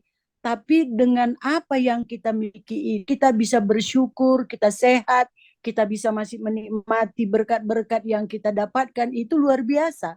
Bagaimana pula kalau kita lihat sampai bertahun-tahun orang tidak bisa lagi merasakan kenikmatan makanan itu karena rasa-rasa di mulutnya sudah nggak ada lagi. Jadi saya gitu kan Pak, karena saya seorang pendidik, saya sering katakan kepada siswa, orang tua kita, bahkan mama ibu, saya bilang, adalah orang yang curang. Kenapa katakan curang? Karena waktu sakit yang ditanya apa mau, bukan waktu sehat. Kan itu kan sering bapak-bapak juga ibu-ibu kalau anaknya lagi sakit ditanya terus, apa yang mau? Mau belikan ayam, mau belikan daging, belikan itu ya. Sadarkah kita kalimat itu adalah merupakan satu kecurangan? Kenapa nggak waktu sehat ditanya? Ke waktu sakit kan rasa di mulut kan udah nggak ada lagi apa-apa. Jadi yang tadi waktu dibutuhkan, yang dibutuhkan waktu kita dalam sehat walafiat, apa yang harus kuperbuat? Ya kita bisa menikmatinya. Jadi di daerah kami ya, daerah Bapak Silitonga juga, pinggiran Danau Toba. Kalau kita dalam keadaan sehat, kita duduk di pinggir Danau Toba itu enak dan nikmat sekali. Tapi kalau kita dalam keadaan sakit, walau seindah apapun pemandangan itu, takkan bisa kita merasa nikmat. Makanya kita bersyukur punya Allah yang mengajari kita, menuntun kita, yang selalu mensyukuri apa yang ada. Apa yang kita lihat, apa yang kita nikmati, marilah syukuri semua. Karena apa? Tujuan kita memang sama. Contohnya malam yang kita nikmati itu semuanya malam, tapi kenikmatannya berbeda-beda. Ada orang tidur pakai spring bed, ada orang tidur hanya pakai tikar, ada orang tidur di semen tanpa tikar, tapi semua melewati malam itu. Begitu juga kita ini. Semua kita melewati hari-hari. Tapi kalau kita sudah mengenal kebenaran firman, kita tahu apa yang harus kita lakukan dan kita bersyukur, bersyukur setiap saat. Itu gunanya kita terus belajar firman Allah. Bukan berarti kita harus hebat gitu, bukan seperti itu ya. Terima kasih Pak Ferry, luar biasa Ferly ya. Pada malam hari ini sangat memberkati sekali. Terima kasih Pak. Ya, Bunda Pari, kalau saya jadi Pak Jokowi, saya ngomong sama Ibu, sambil sepedanya, ambil sepedanya. Maaf Pak, saya nggak tahu naik sepeda. Oh ya, makanya dikasih sepeda sama Pak Jokowi. Haleluya, canda ya Bu ya. Ya, puji Tuhan, puji Tuhan ya. Semoga giliran saya Pak. Ya, silakan siapa langsung. Sebelum Pak Jo Sinaga sama Pak Jo Iskandar. Ya, saya terkoreksi ya. Saya terkoreksi dengan firman Tuhan dan terberkati dengan firman Tuhan pada saat malam hari. Terima kasih buat tambahnya Pastor Ferly ya. Saya seringkali melewati ayat ini, betul. Jujur baru kali ini saya mengerti apanya ya, eksposisinya. Artinya saya nggak pernah tertarik mengeksposi ini karena bagi saya biasa-biasa saja. Ternyata sangat dalam artinya. Manakah lebih mudah? Kalau saya ditanya dengan sekilas, pasti saya katakan lebih mudah itu menyembuhkan penyakit, mengampuni dosa. Karena Yesus hanya tinggal berkata, dosamu sudah diampuni gitu. Ternyata setelah hambanya mengekspos tadi, ternyata untuk menebus dosa itu, mengampuni dosa itu bukan hanya dengan kata, tetapi dengan siksaan yang begitu berat sampai mati di kayu salib, ya sampai menjalani kenosis ya, taat sebagai hamba sampai taat mati di kayu salib. Ternyata saya salah selama ini gitu ya, melewatkan hal yang begitu penting. Kemudian yang kedua, saya itu tadi melihat bahwa ternyata Tuhan itu sangat luar biasa gitu. Luar biasanya saya juga mengalami, kami pernah sebelum pandemi tiba-tiba disuruh sama ketua sinode untuk membentuk tim tim KKR live streaming gitu. Padahal belum pandemi gitu. Jadi kami cari dana dan akhirnya terkumpul.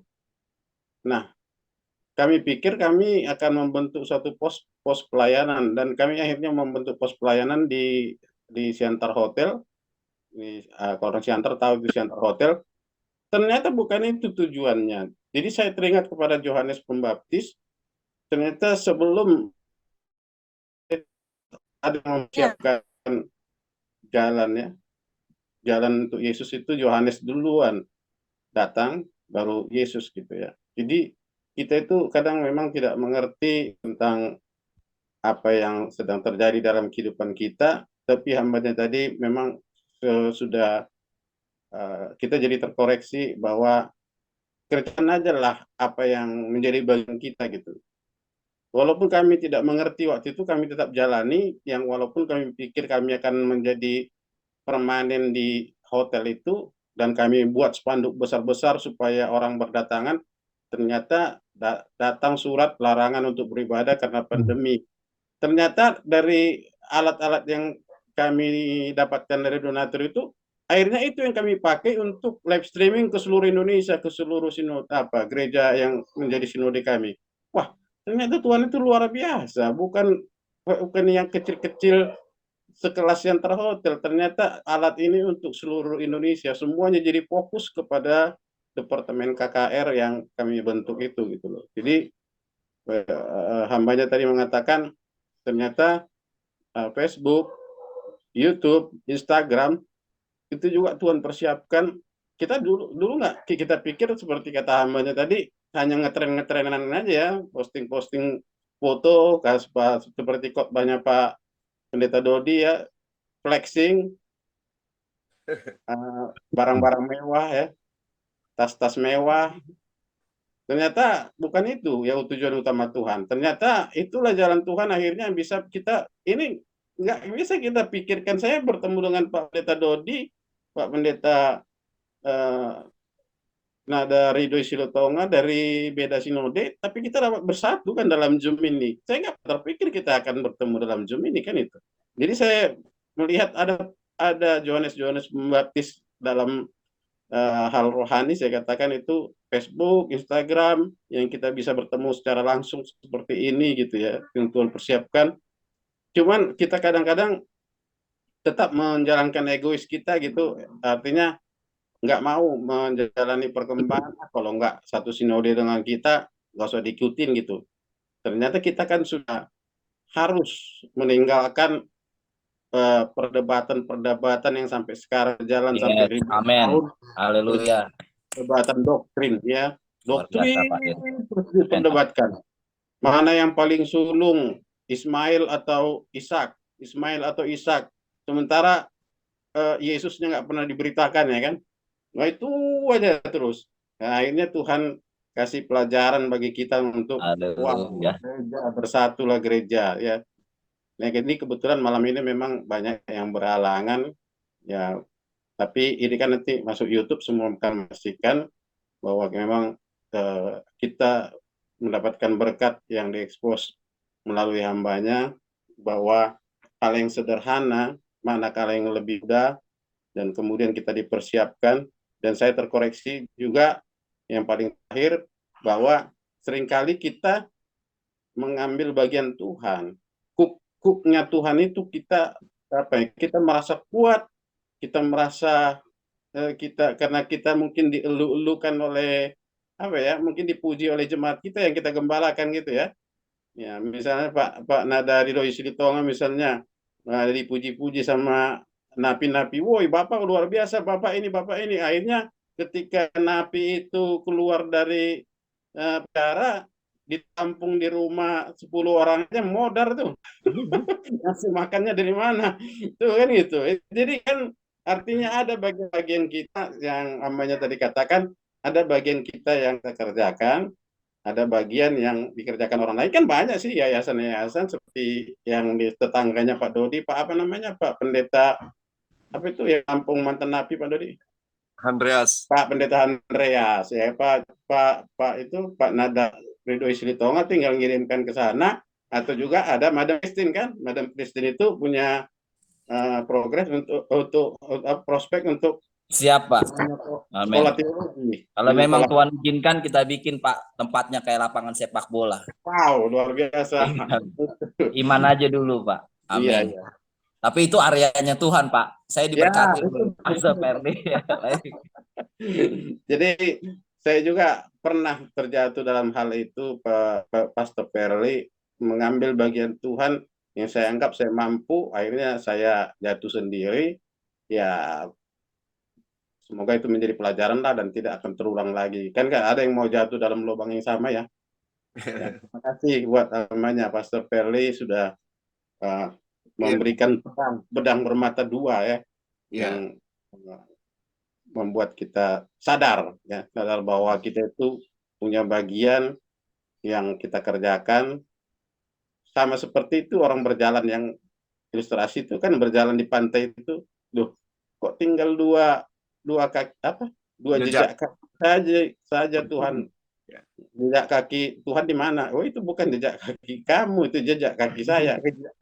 Jejak kaki saya di mana? Kamu gendong katanya. Silakan Pak Dodi. Terima kasih Pastor. Sebelum ke Pastor Nada ya Pastor Jo, mungkin Pastor Verli mau tanggapin dulu dari apa yang mungkin ada terpikir juga dari apa yang disampaikan Ibu Depari dan juga Pak Derikson. Kalau dari Ibu Depari tadi ujung katanya bahwa kita sulit mengucap syukur dengan keadaan kita tadi yang Pastor sampaikan. Dan saya tertarik ketika kita itu cenderung memperbandingkan diri kita ya. Cepat sekali. Kita jatuhnya memperbanding. Lihat Pak Derikson pakai apa? Wah, kenapa Pak Derikson pakai itu? Aduh, gitu ya. Atau nanti dari Pak Derikson. Ya, silakan Pastor Feli dulu. Dari beberapa hal tadi. Oke. Saya teringat ketika Yesus itu menyembuhkan 10 orang kusta, 9 pergi setelah sembuh dan 1 kembali bersyukur. Ya, saya ini suka memperhatikan kata demi kata dalam Alkitab. Nah, lalu Tuhan bilang begini kepada 1 yang kembali, yang 9, kenapa nggak kembali datang bersyukur? Lalu Tuhan berkata, orang ini adalah orang Samaria. Kenapa Tuhan perlu nulis dalam Alkitab orang ini orang Samaria, lalu 9-nya itu ternyata orang-orang Israel, kan? Nah, kalau kita hamba Tuhan tentunya kita tahu, ya.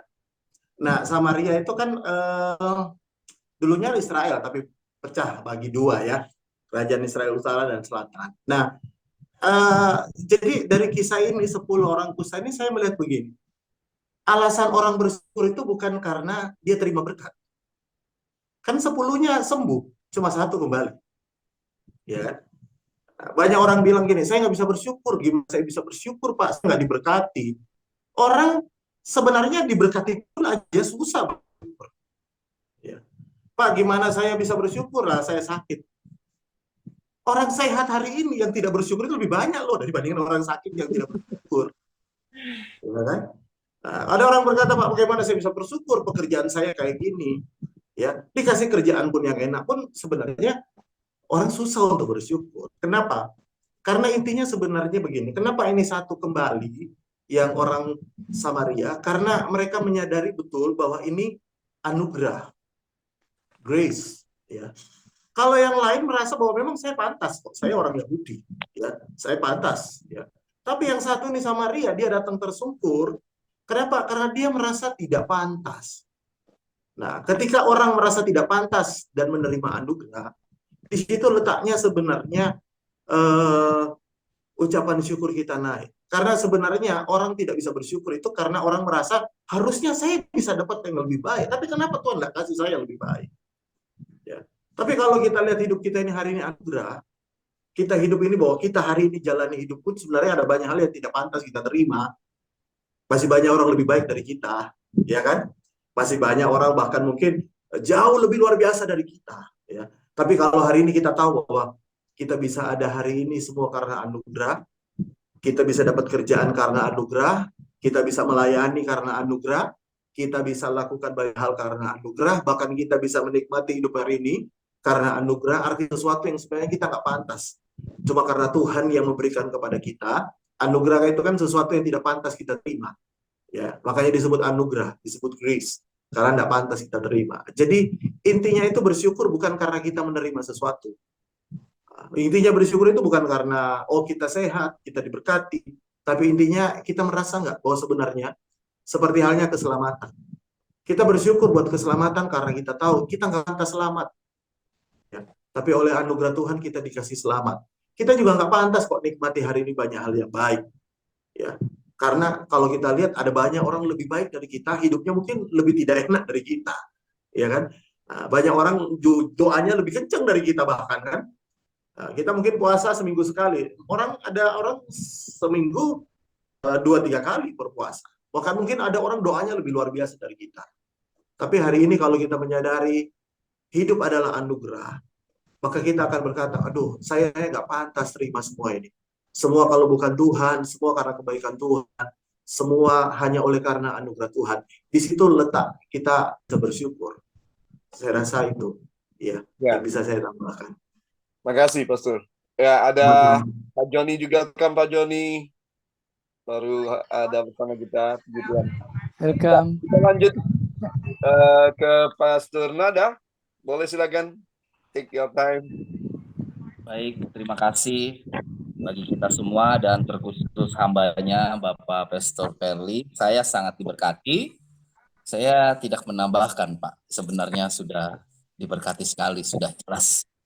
Saya diberkati dan diingatkan oleh Tuhan bahwasannya, saya catat ini, Pak, menyelesaikan segala sesuatu yang sebenarnya tidak bisa kita selesaikan.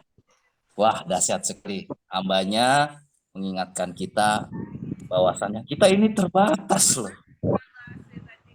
Ini luar biasa langsung. Iya.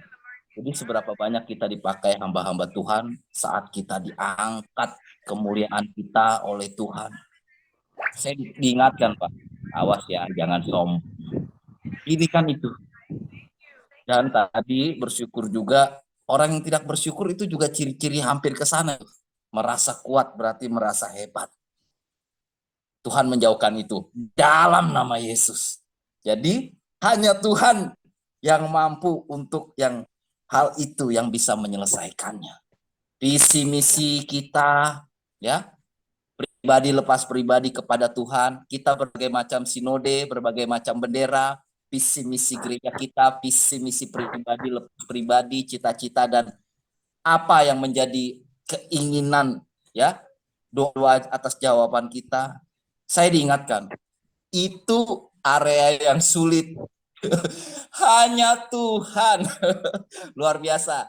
Terima kasih hambanya mengingatkan saya agar kita adalah hamba yang setia, terpanggil, terpilih, dan taat untuk setia. Terima kasih Pak Pastor Ferli. Luar biasa ya. Thank Ini you. Pastor Nada ini masih muda. Wow, luar biasa. Saya respect ya karena orang-orang muda yang semangat ya, luar biasa. Ya, dan Pak Derikson ini sebenarnya tidak asing lagi. Saya sering sekali beribadah dengan Pak Derikson. Luar biasa ini hambanya juga. Terima kasih. Ya, tidak terkecuali kita semua luar biasa dahsyat di dalam Tuhan. Amin. Amin, amin. Kita sama-sama di penjara, Pak, tapi bukan napi. Iya, Pak. Ya. Biasa, yes. Ya, puji Tuhan ya. Boleh Pastor Joe ya, supaya semua kebagian juga kesempatan Pastor Joe. Ya. Oke, thank you. Ya. Selamat malam semuanya. Ya, malam Pastor. Selamat malam Pak Firly, ya. Ya. Ini saya mau sapa dulu yang di Sumatera ini, Pak Derikson Sijabat. Siantar Pak ya? Shalom. Ya. Di Pematang Siantar, Pak. Pematang Siantar. Baru dengan Bu Depari Prapat ya, Toba? Bukan, di Tapanuli. Oh, Tapanuli Utara. Di Siborong-borong, Pak. Siborong-borong. Sebelum saya masuk bagikan sesuatu di firman Tuhan dibagikan Pak Firly di Markus 2. Saya ingat Siantar, saya cukup lama juga di Siantar. Saya orang Batak, tetapi saya besar kebanyakan di Jawa ya. Dan sekarang ngerti bahasa Batak itu Jakarta. Siantar saya berhasil bangun ministry. Kalau Pak Derikson Sijabat pernah dengar Omi Ministry, itulah saya lah yang mendirikannya. Dan itu memberkati banyak gereja. Puji Tuhan, berapa sintua termasuk GKPS, itu sebat. Dan awalnya mereka lihat, oh gereja karismatik hamba Tuhannya, tanda kutip. Lalu saya bilang, kebetulan saya hamba Tuhan bukan lahir dari jadi-jadian, tamatan sekolah teologi langsung mendapat posisi. Tapi saya mengalami yang namanya kelaparan, tidak punya tempat tinggal, kedinginan, ditangkap polisi, diancam pakai golok. Bahkan saya, puji Tuhan juga saya mengalami seperti apa yang Yesus alami waktu ditangkap di kantor polisi di Aceh. Saya beritakan Injil di hadapan Kapolres. Itu. Jadi kalau dibilang tidak ada yang mustahil, tergantung pengertian kita akan kebenaran firman Tuhan itu sendiri. Berangkat dari mana untuk sampai kepada pengertian tersebut? Tergantung apa yang kita bangun dalam diri kita. Dan itulah menjadi karakteristik kita sebagai seorang hamba Tuhan. Dan orang lain melihat itu. Bukan karena jabatan kita atau popularitas kita, kehebatan kita. Tapi karena ada karakteristik, the glory of God from our face, itu orang lihat. Puji Tuhan, waktu saya di Nias, orang sakit di sana kebanyakan ke dukun. Padahal ada dokter, kebetulan dokter di Pulau Telo itulah teman saya, alumni UGM. Tapi mereka nggak suka ke dokter. Tapi waktu saya datang, itu ada beberapa gereja, termasuk gereja Pentakosta. Tapi waktu mereka melihat saya, mereka bilang berbeda. Saya bilang nggak ada yang berbeda. Sama-sama hamba Tuhan. Tidak, Om. Om itu berbeda. Apa yang bawa berbeda? Saya tidak tahu. Saya percaya. Waktu Om berdoa, tumpangan tangan buat anak ini, pasti sembuh. Saya lakukan itu, sembuh. Nah itu terjadilah viral kemana-mana. Ya puji Tuhan, jadi Tuhan Yesus lebih terkenal daripada dukun di sana. Ya saya katakan, saya bukan hamba Tuhan ya, jadi-jadian tamat sekolah teologi langsung dapatkan posisi ya Pak ya. Nah saya bersyukur saya dapatkan sesuatu, maaf kalau saya telat, dari Markus 2. Saya baca di ayat 5, ambil poinnya. Nanti Ibu Depari, Pak Sijabat, ini daerah yang keras ya. Saya suka daerah yang keras ini. Karena saya seorang Batak, saya ngerti karakteristik Batak. Itu. Ketika Yesus melihat iman mereka, perhatikan kalimatnya, berkatalah ia kepada orang lumpuh itu, hai anakku, dosamu sudah diampuni. Ketika Yesus melihat iman mereka, berarti ada pergerakan the spirit of faith. Spirit. Ada karakteristik the spirit of faith. Maka Yesus tergerak. Saya agak langka, nanti, karena saya di ayat 5 ini ada 2 poin yang saya dapatkan. Iman dan kuasa. Di Lukas ayat 4 ayat 36, alangkah hebatnya perkataan ini, sebab dengan penuh wibawa dan kuasa, ia memberi perintah kepada roh-roh jahat dan mereka pun keluar. It's Jesus. Dia bicara dengan kuasa. Karena otoritasnya dia. Kalau kita lihat dari otoritas, kata otorita yang berasal dari kata bahasa Yunani-nya, okosia, yang berarti hak untuk mengerahkan. Jesus mengerahkan the power-nya. Heal semua.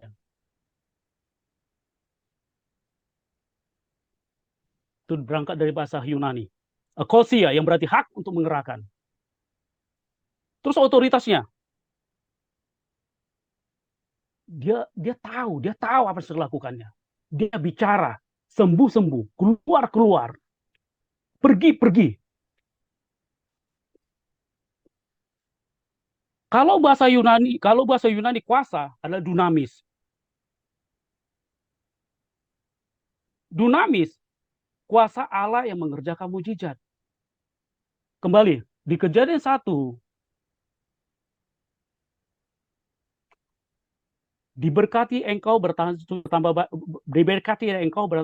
banyak dan berkuasalah. Berkuasa, Tuhan sudah berikan itu, the power. Tapi kenapa kita tidak berjalan dengan kuasa itu? Kenapa kita tidak berjalan dengan dunamis itu? Kenapa kita tidak berjalan dengan authority itu?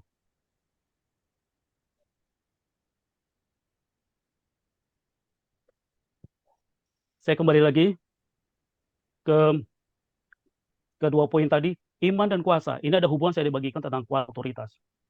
Iman dan kuasa. Di ayat 5 saya dapat 2 poin. Iman dan kuasa. Kuasa ini terjadi karena dari faktor iman. Nah, bagaimana sih membangunnya iman itu? Saya suka dengan ayat ini, saya suka berbagi sama anak-anak muda, para mahasiswa, para profesional, dan puji Tuhan di kelompok sel saya ada 2 keluarga, mereka orang yang ekonominya pas-pasan. Puji Tuhan mereka bisa beli rumah. Baru minggu lalu saya berkati rumah baru mereka, dan mereka dari gereja yang lain. Di Amsal 29 ayat 18b, ada dua bahasa pengertiannya ya. Nanti saya terjemahkan. Amsal 29 ayat 18 di versi M5 Bible. But happy and blessed is he who keeps the law. He who keep the law. Kalau in NIV-nya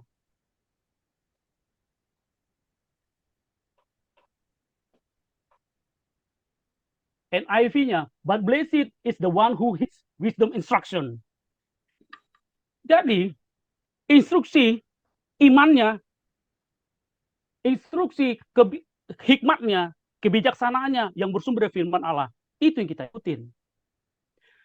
Jadi banyak orang bilang, baru ini saya berdebat dengan beberapa hamba Tuhan, kata berkat. Maaf kata, saya sikat semuanya. Apalagi baru-baru bulan yang lalu, tega-teganya ada hamba Tuhan khotbah untuk kembalikan hak sulung dengan persepuluhan. Waktu COVID itu belum dikasih. Kalau Tuhan izinkan saya untuk pukul orang itu, saya pukul.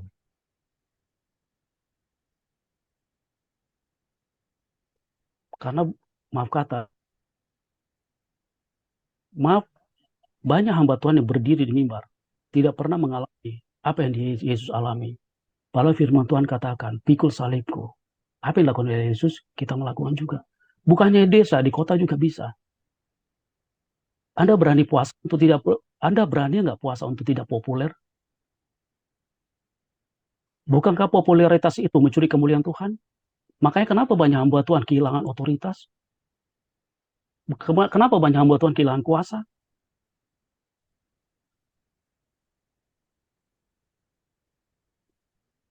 Banyak di santer tuh hamba-hamba terkenal, ya Pak Sejabat ya. Tapi apa yang mereka lihat dari saya? Saya nggak lihat dari gereja, saya bicara firman Tuhan, saya bahasa roh, Anda tolak, nggak apa-apa, saya pergi. Tapi ini firman Tuhan, saya punya bukti ilmiah, saya tunjukkan sama mereka. Saya mau berkati Anda. Saya percaya firman Tuhan. Dan puji Tuhan, terjadi mujizat. Nggak tahu untuk kena guna-guna atau apa-apa. Itu jempolnya mulai hilang semuanya. Akhirnya saya datang, saya doakan, puji Tuhan, tumbuh dagingnya.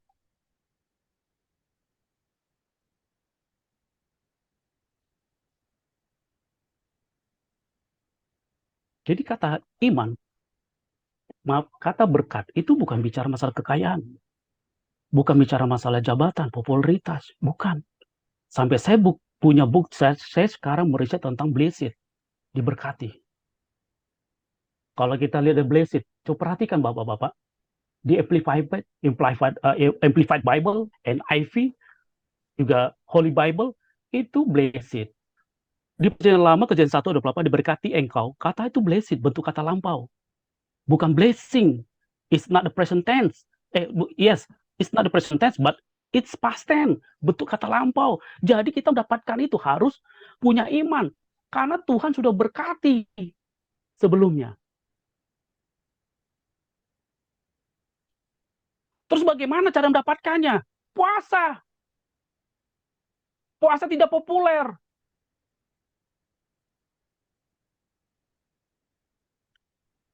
Saya waktu keluar dari sebuah gereja, dari gereja besar, Pak Dudi itu, saya dari gereja besar di Indonesia, yang pionirnya gereja sel itu gereja ya. Saya keluar, saya tidak provokator orang-orang ikut saya. Tidak. Saya sendiri. Saya belajar bagaimana Daud sendiri. Dia tidak paksa Jonathan, padahal sudah tarik Jonathan. Dia tidak paksa Jonathan. Dia lakukan sendiri. Dia merintis sendiri. Mulai dari nol. Dia nggak tarik orang-orang itu. Pasukan Saul. Dia rencana tarik Jonathan, tapi Jonathan memilih bapaknya sendiri, yaitu Saul. Saya tidak lakukan itu. Padahal orang-orang termasuk pengusaha, udahlah Pak Jody di gereja, segala macam. Tidak, saya punya ruko kok di Gading Serpong. Saya pakai, dia dikasih fasilitas. Tidak, saya nggak mau dirikan gereja, saya mau berkatin orang. Kamu nggak suka sama saya karena saya gembel, it's okay.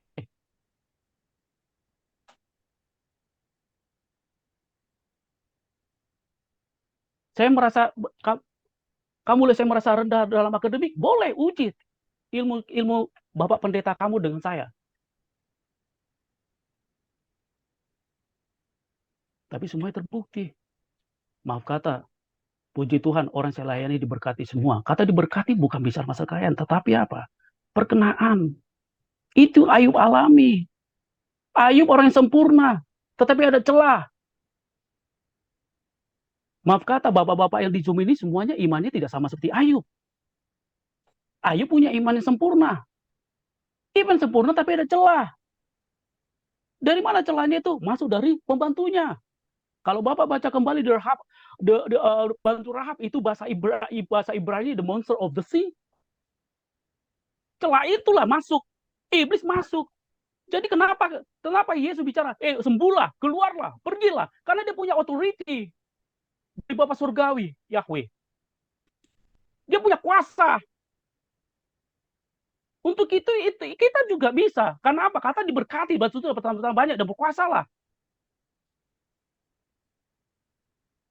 Itu kita lakukan juga. Jadi apa yang dilakukan oleh Yesus? Dia sudah berikan sama kita. Yang dilakukan oleh Yesus di kayu salib, itu dia berikan sama kita. Karena arti kata redemption adalah menebus apa yang telah dijual oleh manusia kepada Lucifer. Dan itu Yesus ambil.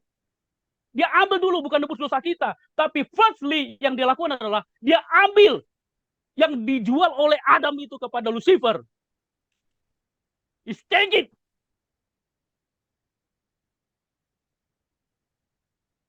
And secondly, baru tebus kita. Darah yang menyembuhkan, memulihkan tubuh jiwa roh kita. Ada 3 tubuh jiwa roh kita.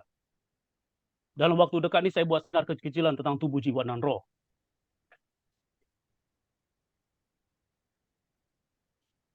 Jadi kata diberkati itu perkenaan. Ayub mendapatkan perkenaan dari Tuhan. Hidup yang semua serba ada dan hidup dalam penderitaan. Itu perkenaan, itu bless. Justru di saat itu dia tahu ada celah hukum kepada begitu. Makanya waktu Ayub katakan, Tuhan aku telah melakukan begini. Tapi Yahweh katakan, shut up your mouth. Loh ini dibukakan. Dia pembantu Rahabmu masuk celahnya. Jadi waktu setan iblis menggoda kita menghancurkan hidup karena celah hukum. Yesus diberikan disalibkan, ikrah secara hukum. It's never Lucifer untuk membunuh kita lagi.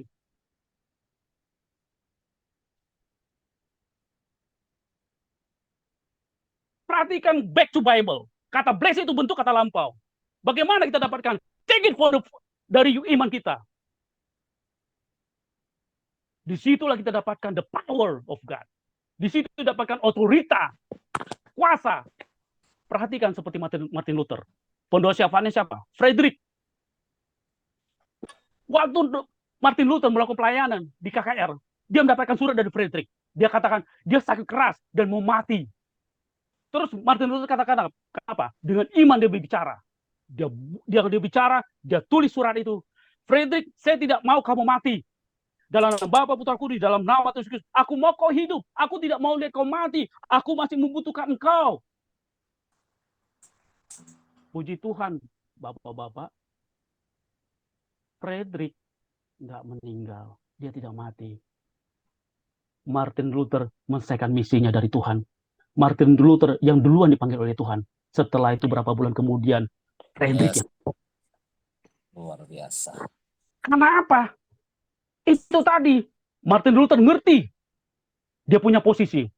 Martin Luther ngerti bagaimana membangun karakteristiknya sebagai seorang servant of the Lord. Not pastor. Servant. Blessed. Orang yang berpegang pada hukum Allah. Blessed. Orang mengikuti dan berpegang pada wisdom instruction. Blessed. Amin. Itu. Ya. Luar biasa. Ya, waktu kita, Pak Jo, maaf. Terima kasih Abang Jo, luar biasa. Iya. Tuhan sungguh menyala. Yes. Iya. Kami sangat Hanya diberkati. sayang waktunya ya kalau kita bahas hal ini. Baik, kita mungkin ke Pak Joni sebentar dan nanti saya silakan Pak Derikson, silakan tutup nanti Pak.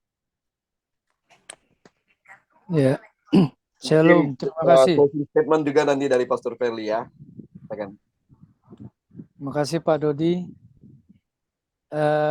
Maaf tadi saya memang terlambat karena ikut ibadah TKI dulu tadi. Ya, Jadi Pak. saya tidak sempat mendengar khotbah dari Pastor Ferli ya, mohon maaf. Joni, Tapi silakan. kalau diizinkan ya nanti saya boleh dengar di YouTube aja. Jadi saya tidak akan memberikan tanggapan apa-apa.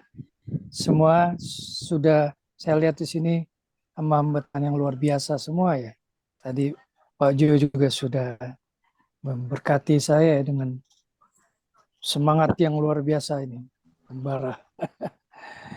Ya, mungkin itu aja Pak Di.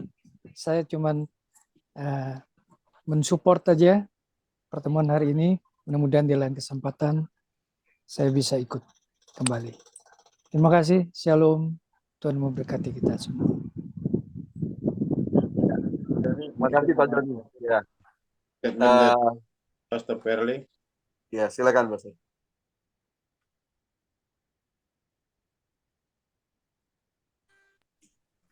Ya, gimana ini? Ya, Apakah ada yang Pastor ingin sampaikan setelah mendengar beberapa respon kita tadi? Oh, ya. Ya, saya pikir semua sudah luar biasa. Dan mungkin lain kali kita ketemu lagi. Ya, kami senang dengan penyampaian Pastor. Ya, kita juga lihat mungkin next time Pastor berkenan ya. Boleh atur aja, kalau pas saya tidak benturan pasti saya meluangkan waktu. Oke, thank you Before. Ya, silakan Pak Derikson. Ya, kita juga mau beristirahat dan mungkin ada melanjutkan pekerjaan kita yang lain. Kita bertemu Kamis depan, dan inilah kita doakan juga, karena walaupun sekali seminggu, tapi karena sudah terbebas dari pandemi, masing-masing punya pelayanan ya. Jadi pada malam ini kebetulan saja ada banyak yang tidak hadir. Kita doakan, padahal kita sudah rencanakan kita adakan berbentuk webinar interdenominasi, karena kita sudah masuk kepada gereja tanpa tembok ya. Kita tetap jadi sinode masing-masing, tetapi dalam pembahasan kebenaran firman Tuhan itu tidak ada lagi jarak yang memisahkan kita, tidak lagi tersekat-sekat oleh doktrin-doktrin yang selalu saja membatasi kita. Kita tutup dalam doa, kita bersyukur kepada Tuhan. Terima kasih Tuhan, kami bersyukur kepadamu pada saat malam hari ini Bapa, kami diberkati oleh firman-Mu Tuhan. Pujian dan penyembahan yang disampaikan dan yang dibawakan dipimpin oleh hamba-Mu, Bapak Pendeta Dodi Menat Tuhan, yang percaya Engkau bertahta di atas segala pujian dan penyembahan kami, dan juga firman-Mu yang sudah disampaikan hamba-Mu Tuhan, Pastor Perli Tuhan. Kiranya Engkau memberkati hamba-hamba-Mu Tuhan, yang sudah melayani kami Bapak, kiranya Engkau semakin menambah kuasa urapan-Mu Tuhan, yaitu Dunamus yang dari Allah, otoritas yang Engkau berikan kepada kami. Karena tanpa itu, tanpa kuasa Roh Kudus-Mu, kami tidak akan berarti apa-apa, dan kami tidak tahu apa yang kami lakukan Tuhan. Semua yang kami lakukan ini karena tuntunan-Mu Tuhan, karena bukan kami yang memilih Engkau, tapi Engkau yang pilih kami menjadi hamba-Mu, dan kami syukuri semuanya itu Tuhan. Kami tambahkan berkat-Mu bagi hamba-Mu Pastor Perli Tuhan, dalam mengembalakan jemaat, bahkan mencari jiwa-jiwa, bahkan juga Tuhan dalam memberitakan firman-Mu Tuhan, juga istri anak-anak Engkau berkati Tuhan. Berkati semuanya kami yang sudah mengikuti acara Zoom ini dari awal, bahkan yang sudah live duluan Tuhan, Engkau memberkati. Bahkan juga Engkau berkati juga Bapak Pastor Jo Sinaga Tuhan, dengan kesaksian-kesaksian yang luar biasa Tuhan. Semuanya juga karena kuasa-Mu yang bekerja melalui hamba-Mu Tuhan, sehingga jiwa-jiwa dimenangkan dan membuka semua mata rohani kami Tuhan, bahwa semuanya itu membuktikan bahwa Engkau tidak sedetik pun pernah meninggalkan kami. Engkau sudah memberikan otoritas itu, dan kami seringkali tidak mengerti bahwa otoritas itu sudah ada pada kami, kuasa itu, dunamis itu ada pada kami.